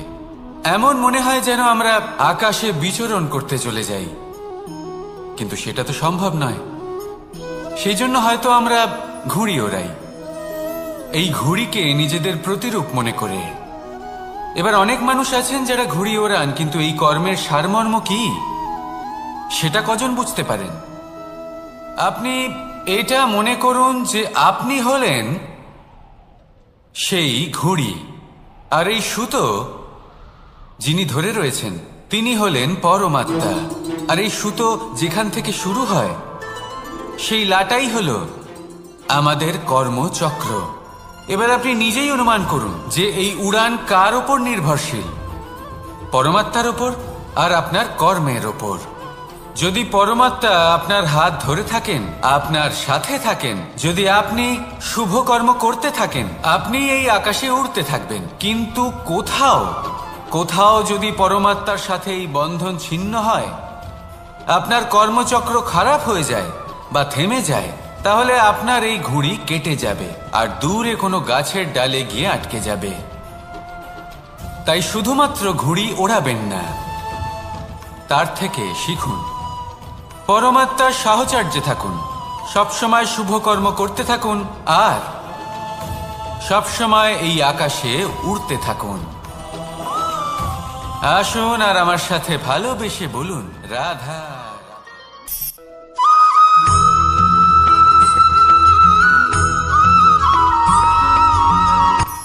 এই সংসারে সাফল্য লাভ করার জন্য জ্ঞানের প্রয়োজন হয়, পরিশ্রমের প্রয়োজন হয়, দৃঢ় নিষ্ঠার প্রয়োজন হয়, নিরন্তর চেষ্টা করা প্রয়োজনীয়। কিন্তু আরো কিছু আছে যা অত্যন্ত প্রয়োজনীয় এবং গুরুত্বপূর্ণ। তা হলো ভালো বন্ধু। তাদের থাকা অত্যন্ত প্রয়োজনীয়। যদি ভালো বন্ধু থাকে তাহলে সময় এলে তারা ঢাল হয়ে আপনাকে সুরক্ষা করবেন। সময় এলে অস্ত্রের মতো শত্রুকে সংহারও করবেন।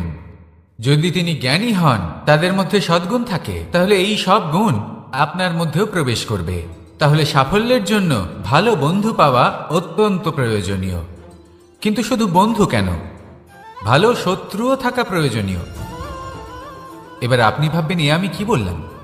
যদি আপনার জীবনেও ভালো অর্থাৎ শক্তিশালী শত্রু থাকে, তাহলে আপনিও শক্তিশালী হতে থাকবেন। এই শত্রু আপনাকে প্রেরিত করবে আরো বেশি শক্তিশালী হয়ে ওঠার। কখনো কোনো হরিণকে দেখুন, তীব্র গতিতে দৌড়তে থাকে। কেন তীব্র গতিতে দৌড়য়? এই কারণে নয় যে কোথাও তার জন্য মধুর ঘাস অপেক্ষা করে রয়েছে, না।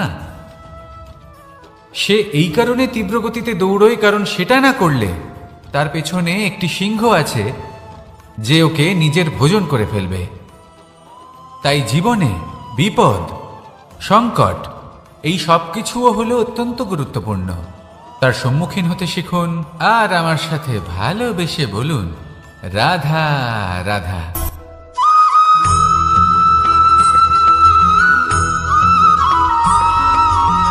ভালো, শুধু ওনাদের কঠোর ব্যবহার দেখলে আমরা একটু ভয় পেয়ে যাই।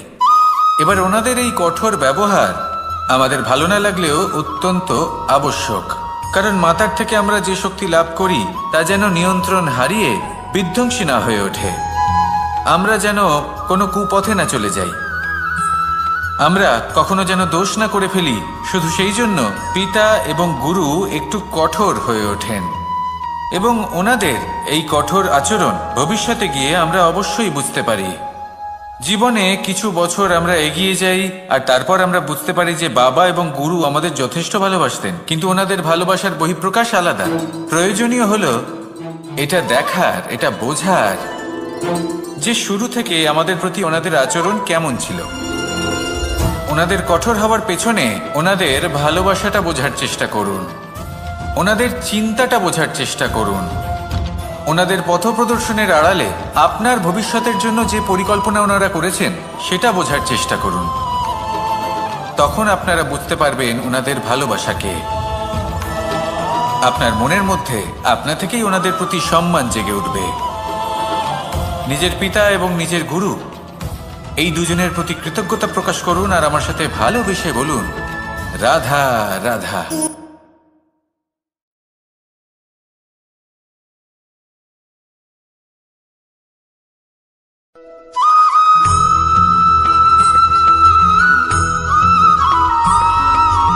কথায় আছে, প্রত্যেক পুত্র তার পিতার প্রতিচ্ছবি হয়, আর সমস্ত প্রতিচ্ছবি চায় যেন সে তার অস্তিত্ব প্রাপ্ত করতে পারে।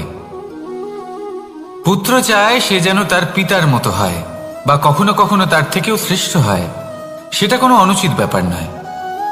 অনুচিত তখন হয় যখন পুত্র নিজের পিতার মতো হবার স্বপ্ন পূরণ করতে গিয়ে বা তার থেকেও শ্রেষ্ঠ হওয়ার স্বপ্ন পূরণে অনুচিত পথের আশ্রয় নেয়। কারণ তারপরে সে তার পিতার গুণগুলি আত্মসাৎ করতে চায় না। সে শুধুই এটা চায় যে সংসারের চোখে যেন আমি শ্রেষ্ঠ প্রমাণিত হই। এটা অনুচিত। সংসারে এমন অনেক মানুষ আছেন যারা এই কারণে শ্রেষ্ঠ হওয়ার চেষ্টা করেন যাতে তার পরিবারের তার পিতার সম্মান বৃদ্ধি পায়। এমনও মানুষ থাকেন, আর এটাই হলো পার্থক্য উদ্দেশ্যের। মনে রাখবেন, যদি আপনার উদ্দেশ্য শুভ হয় তাহলে পথও শুভ হবে, যদি আপনার উদ্দেশ্য অশুভ হয় তাহলে পথও অশুভ হবে। তাহলে নিজের পিতার মতো হবার চেষ্টা অবশ্যই করুন, তার থেকেও শ্রেষ্ঠ হওয়ার চেষ্টা অবশ্যই করুন, কিন্তু মনে রাখবেন আপনার সংকল্প আর আপনার উদ্দেশ্য এই দুই শুভ হওয়া উচিত। তাহলে আসুন আর আমার সাথে ভালোবেসে বলুন, রাধা রাধা।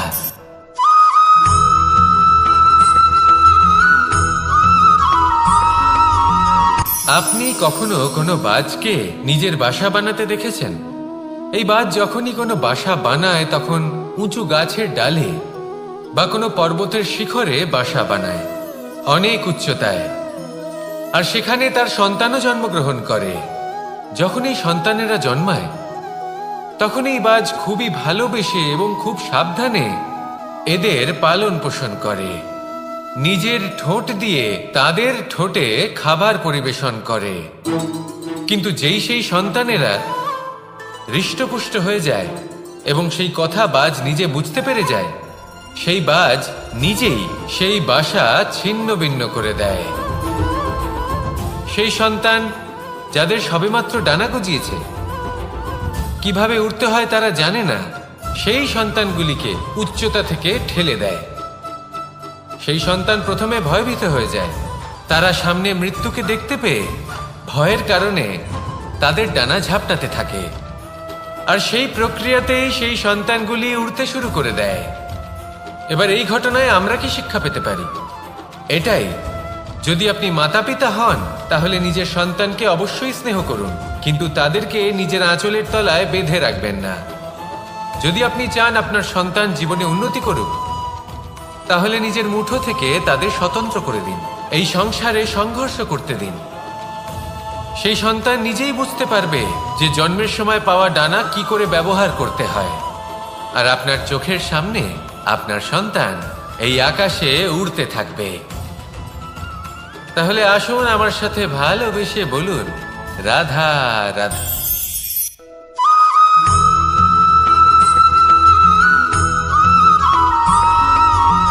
পঞ্চতত্ত্বের মধ্যে দ্বিতীয় তত্ত্ব হল ধরণী, ভূমি, যাকে আমরা ধরণী মাতা বলি। এই ধরণী ধৈর্য ধারণ করে, আর এর ওপরেই আমাদের সমগ্র সংসার নির্ভরশীল। কারণ এই ভূমি সহ্য ক্ষমতা রাখে, এর সহ্য ক্ষমতা হল অপরিসীম। সন্তান যতই আঘাত প্রদান করুক না কেন প্রেম পূর্বক সহ্য করে, আর তার বদলে অমূল্য রত্ন প্রদান করে। সন্তান যদি হাল চালায় তাহলে তার বদলে তাকে অন্ন প্রদান করে। এটাই হলো ধরণী। এবার এর থেকে আমরা কি শিক্ষা পেতে পারি? এটাই যে কারোর জন্য কিছু করা বা কাউকে কিছু দেওয়া মনে কোনো কামনা ছাড়াই।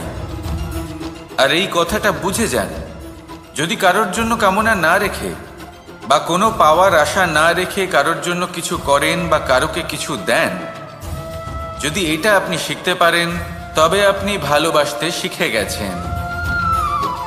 আর সেই জন্যই এই ধরিত্রীকে মাতা বলা হয়।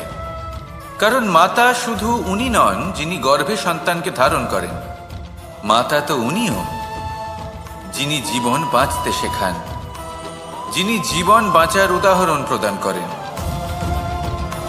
তাহলে ধরণীর থেকে এই নিঃস্বার্থ ভাব শিখুন, নিঃস্বার্থ ভালোবাসা শিখুন, আর এই ভালোবাসার সাথেই বলুন, রাধা রাধা।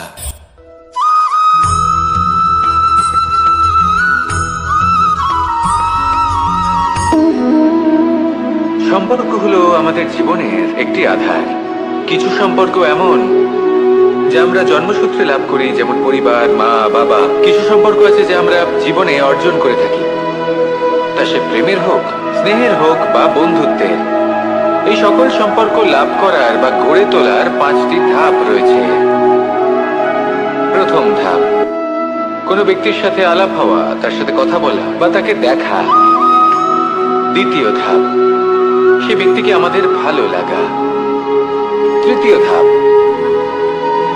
আমাদের এটা চাইতে শুরু করা যে জীবনে এই ব্যক্তি যেন আমাদের বন্ধু হন, আমাদের জীবনে থাকেন, বা আমাদের কাউকে ভালোবেসে ফেলা। আর এটা আমাদের ভাবা বা চাওয়া যে সেই ব্যক্তি যেন আজীবন আমার সাথে থাকেন, আমার জীবনে আমার সাথী হয়ে।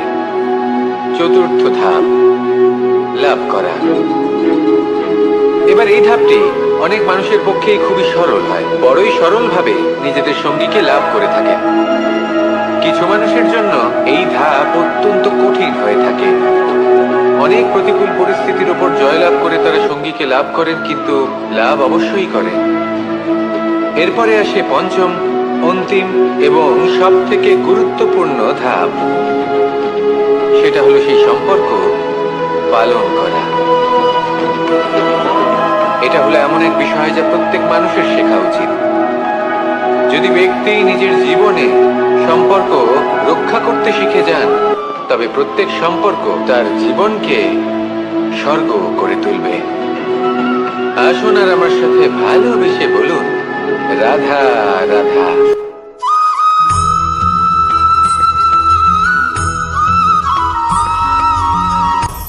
আপনি কখনো পর্বতের শিখরে উঠেছেন?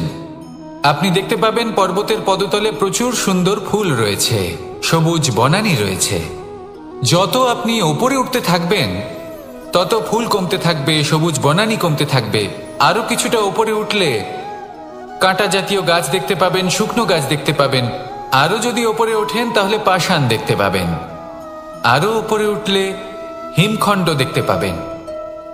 এই যে পর্বত, তা মনুষ্য জীবনের সব থেকে উত্তম উদাহরণ। মানুষ যখন সাফল্যের শিখরে পৌঁছতে চান, মহানুভবতার শিখরে পৌঁছতে চান, পথে যত আস্তে আস্তে উপরে উঠতে থাকেন, ততই ভৌতিক বস্তু তার থেকে বিচ্ছিন্ন হতে থাকে। যদি তিনি সেই ভৌতিক বস্তুগুলি ত্যাগ না করতে পারেন, তাহলে কখনোই সেই স্থানে পৌঁছতে পারবেন না। আর মানুষ যদি উচিত ত্যাগ করতে পারেন, পথে অগ্রসর হতে থাকেন, এগোতে থাকেন, তাহলে একদিন না একদিন তিনি মহানুভবতার, জ্ঞানের, সাফল্যের হিমের স্বাদ অবশ্যই লাভ করবেন। মনে রাখবেন, মানব জীবনে ত্যাগ হলো অত্যন্ত গুরুত্বপূর্ণ অংশ। আসুন আমার সাথে ভালোবেসে বলুন, রাধা রাধা।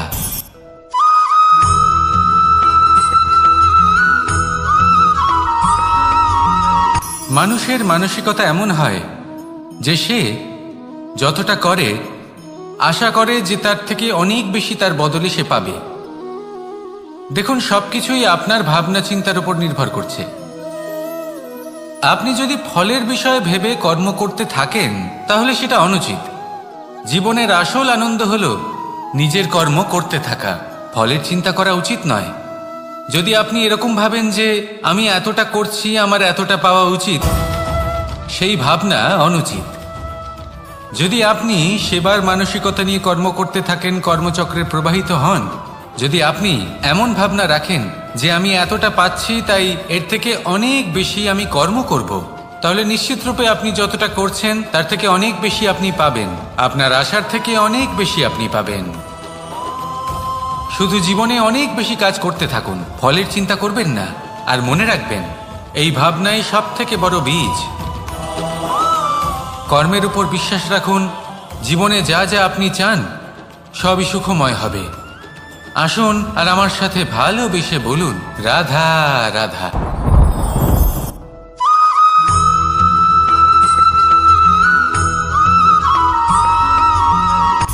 সূচের শেষে একটি ছিদ্র থাকে, যার দ্বারা আমরা এই সুতো পরাতে পারি। আর তারপর সূচের সাহায্যে এই সুতো দিয়ে বস্ত্র সেলাই করা যায়। কিন্তু যদি সুতোটা সোজা করে ধরা না হয়, তাহলে সূচে কখনো এই সুতো পরানোই সম্ভব নয়।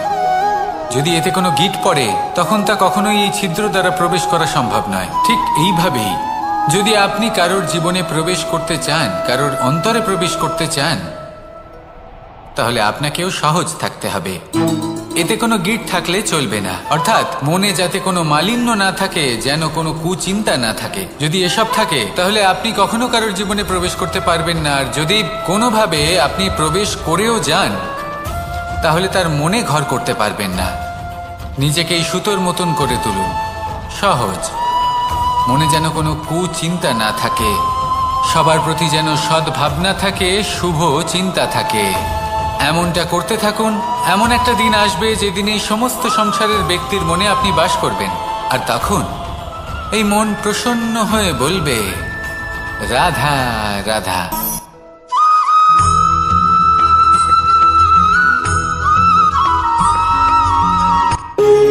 যখন মানুষের মৃত্যু হয় তখন কি হয়? অনেক সংখ্যক মানুষ শোক পালন করতে চলে আসেন। যে ব্যক্তি মৃত্যু লাভ করেছেন তার অনেক বস্তু থাকে যেগুলো তার প্রিয়, যেগুলো তিনি ব্যবহার করেছেন। তার শয্যা, তার বস্ত্র, তার আভূষণ সবকিছু তার থেকে বিচ্ছিন্ন করা হয় এবং খালি হাতে তাকে শ্মশানের উদ্দেশ্যে রওনা করা হয়। আমি আপনাকে এই প্রশ্ন করতে চাই, আপনি এই সংসারে কি অর্জন করেছেন? ধন সম্পত্তি, বস্ত্র, আভূষণ, এই সব কিছু যে আপনি অর্জন করেছেন, আপনার মৃত্যুর পরে তা আপনার থেকে দূর হয়ে যাবে।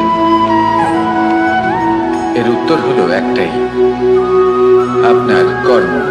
শুধু সেটাই আছে যা একান্ত আপনার, আর শুধু সেটাই এই সংসার থেকে চলে যাওয়ার পরেও সংসারেই জীবিত থাকবে।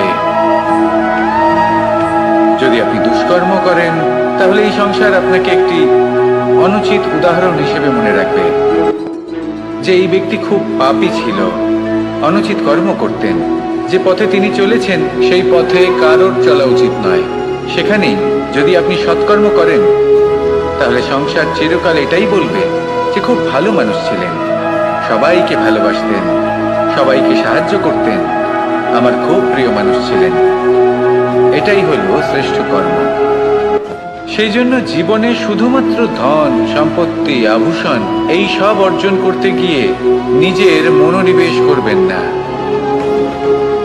শ্রেষ্ঠ কর্ম করুন। সংসার থেকে চলে যাওয়ার পরেও এই কর্মই এই সংসারে আপনাকে জীবিত রাখবে। আসুন আমার সাথে ভালোবেসে বলুন। মানুষ তার জীবনে দুই ধরনের পরিস্থিতিকে খুব ভয় পায়। এক, কোনো কারণবশত কারোর সামনে নত হওয়া। দুই, কোনো কারণে নিজের চরিত্র থেকে, নিজের মূল্যবোধ থেকে বিচ্যুত হওয়া। এবার কেন হয় এরকম যে কথায় কথায় কারোর সামনে নত হতে হয়? কেন বারংবার নিজের চরিত্র থেকে চ্যুত হতে হয়? এরকম কেন হয়? এটা তখনই হয় যখন আমাদের শিক্ষা এবং মূল্যবোধের অভাব থাকে। যদি মানুষের মধ্যে প্রকৃত শিক্ষা থাকে তাহলে এই সংসারে কোনো সময় এবং কারোর সামনেই নত হওয়ার কোনো প্রয়োজন নেই। যদি মানুষের মধ্যে মূল্যবোধ থাকে তাহলে তাকে নিজের মূল্যবোধ বা চরিত্র থেকে বিচ্যুত হতে হয় না, তা সে যাই হয়ে যাক না কেন।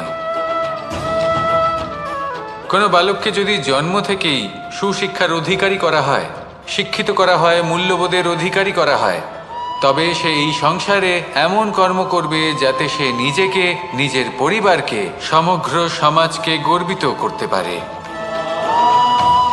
শিক্ষা লাভ করুন, মূল্যবোধ লাভ করুন এবং আমার সাথে ভালোবেসে বলুন, রাধা রাধা।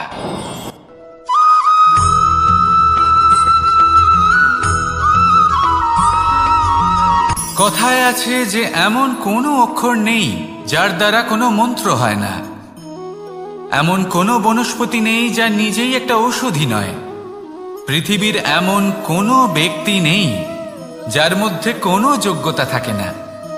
শুধু প্রয়োজন হলো যে ব্যক্তিকে আমরা খুঁজে চলেছি তাকে সঠিকভাবে চিনে নেওয়া। যদি তার যোগ্যতা, তার বিশেষত্ব আমরা বুঝতেই না পারি তাহলে আর লাভ কি রইল? এই সংসারে এমন অনেক ব্যক্তি রয়েছেন যারা ছোট ছোট অসফলতার কারণে আপনাকে এটা বলে দেবে যে আপনি কোনো কাজের নন, আপনি হলেন মূর্খ, আপনি কিছুই করতে পারবেন না। এইসব কথায় কখনোই বিশ্বাস করবেন না, কারণ আপনি এবং প্রত্যেকটি জীব এই পরমাত্মা এবং এই প্রকৃতির সৃষ্টি, যা অত্যন্ত বিশেষ। যদি আপনাকে উদাহরণ দিই তাহলে একদিকে আছে তরোয়াল, একটা বড় লম্বা তরোয়াল, যার দ্বারা যুদ্ধ করা যায়, জয়লাভ করা যায়। আর অন্যদিকে রয়েছে একটা ছোট্ট সূচ, কিন্তু যে কাজ একটা ছোট্ট সূচ করতে পারে তা একটা তরোয়াল দ্বারা সম্ভব নয়। এর অর্থ হলো এটাই যে প্রত্যেকটা রচনা অত্যন্ত অমূল্য এবং অত্যন্ত বিশেষ হয়।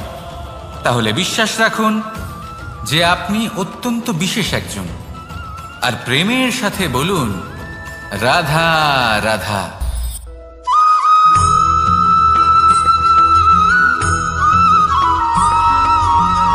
এই সংসারে কোনো বস্তু হোক বা ব্যক্তি হোক, তার একার গুরুত্ব কিন্তু খুব বেশি নয়। একটা উদাহরণ হিসেবে বৃষ্টির ফোঁটাকে ভেবে দেখুন। যদি একটি বৃষ্টির ফোঁটা হয় তাহলে তার খুব বেশি গুরুত্ব থাকে না, কিন্তু যখন সহস্র বৃষ্টির ফোঁটা মেঘের মধ্যে দিয়ে ঝরে পড়ে তখন সেটা বর্ষার রূপ ধারণ করে। সেই বর্ষা যা এই প্রকৃতিকে শান্ত করে। সেইভাবেই পাথরের ছোট টুকরো, তার খুব বেশি গুরুত্ব থাকে না, কিন্তু যখন অসংখ্য পাথরের টুকরো একত্রিত হয় তখন তা পর্বতের আকার ধারণ করে। সেইভাবেই কিছু মানুষ যখন একত্রিত হন তখন তৈরি হয় পরিবার, কিছু পরিবার যখন একত্রিত হয় তখন তৈরি হয় সমাজ, যখন অনেক সংখ্যক সমাজ একত্রিত হয় তখন তৈরি হয় রাজ্য। এবার এই রাজ্যের সবথেকে গুরুত্বপূর্ণ ব্যক্তি হতে পারেন রাজা, কিন্তু তাও সেই রাজা একা কিছু করতে পারেন না। যুদ্ধ লড়ার সময় তারও নিজের সৈন্যদলকে প্রয়োজন পড়ে। কিন্তু এই সংসারে এমন একজন ব্যক্তি আছেন যিনি একাই সব কাজ করতে থাকেন, এবং সেই ব্যক্তি হলেন মা।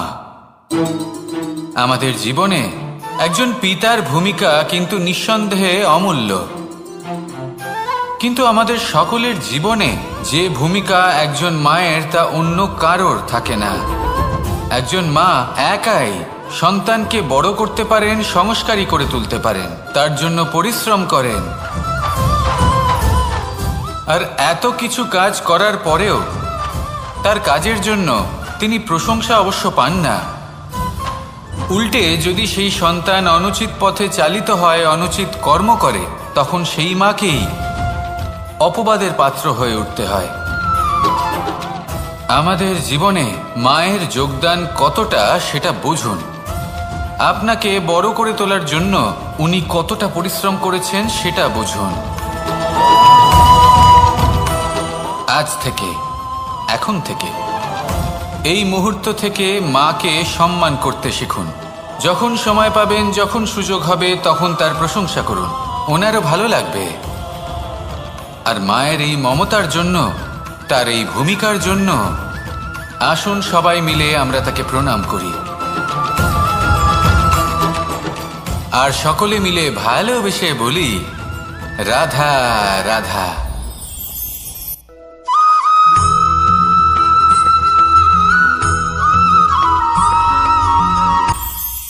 এটা হলো ধান গাছ। এর থেকে যে চাল উৎপন্ন হয় তা মানুষ গ্রহণ করেন। আর এটা কি? এ হলো জংলি ঘাস। একবার ভেবে দেখুন, যদি এই জংলি ঘাস ধান গাছের আশেপাশে থাকে তাহলে কি হবে? ধান উৎপন্ন হতে পারবে?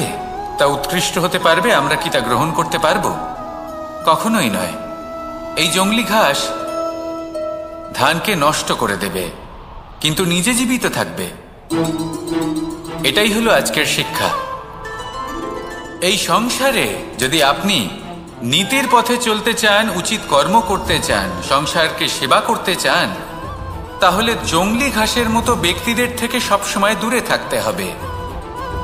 সেই ব্যক্তি যারা দুর্নীতি এবং মিথ্যা দ্বারা পরিপূর্ণ, যাদের ব্যবহার অশুভ, যাদের অনেক অশুভ গুণ রয়েছে, তারা সঠিক নয়। সেই সকল ব্যক্তি যাদের চরিত্র অত্যন্ত দুষ্ট হয়, তারা হয় শুভ চরিত্রের ব্যক্তিকে একদম নষ্ট করে দেয়, নয় নিজের মতো বানিয়ে তোলে। তাই যদি আপনি নীতির পথে চলতে চান, এই সংসারের জন্য শুভ কর্ম করতে চান, তাহলে সেই সঙ্গ লাভ করুন যে সঙ্গ জ্ঞানে পরিপূর্ণ, যাদের মধ্যে অনেক গুণ আছে, যাদের থেকে প্রতিদিন কিছু শিখতে পারবেন, এমন ব্যক্তির সাথে জীবন অতিবাহিত করুন। দুরাচারীদের থেকে দূরে থাকুন, তবেই এই মন প্রসন্ন হয়ে বলবে, রাধা রাধা।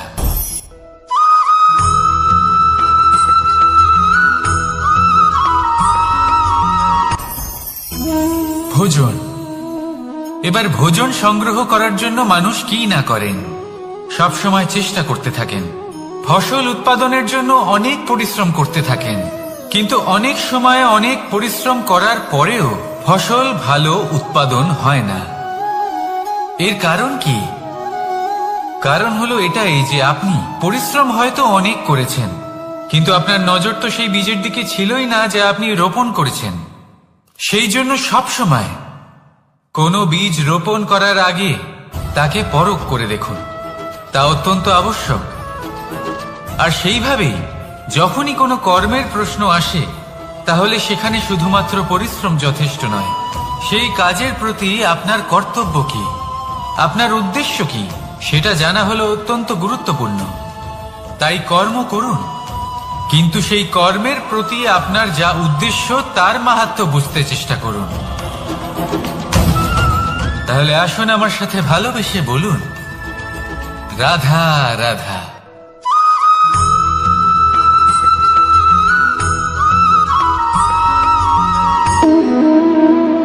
সম্পর্ক হলো আমাদের জীবনের একটি আধার। কিছু সম্পর্ক এমন যা আমরা জন্মসূত্রে লাভ করি, যেমন পরিবার, মা, বাবা। কিছু সম্পর্ক আছে যা আমরা জীবনে অর্জন করে থাকি, তা সে প্রেমের হোক, স্নেহের হোক বা বন্ধুত্বের। এই সকল সম্পর্ক লাভ করার বা গড়ে তোলার 5টি ধাপ রয়েছে।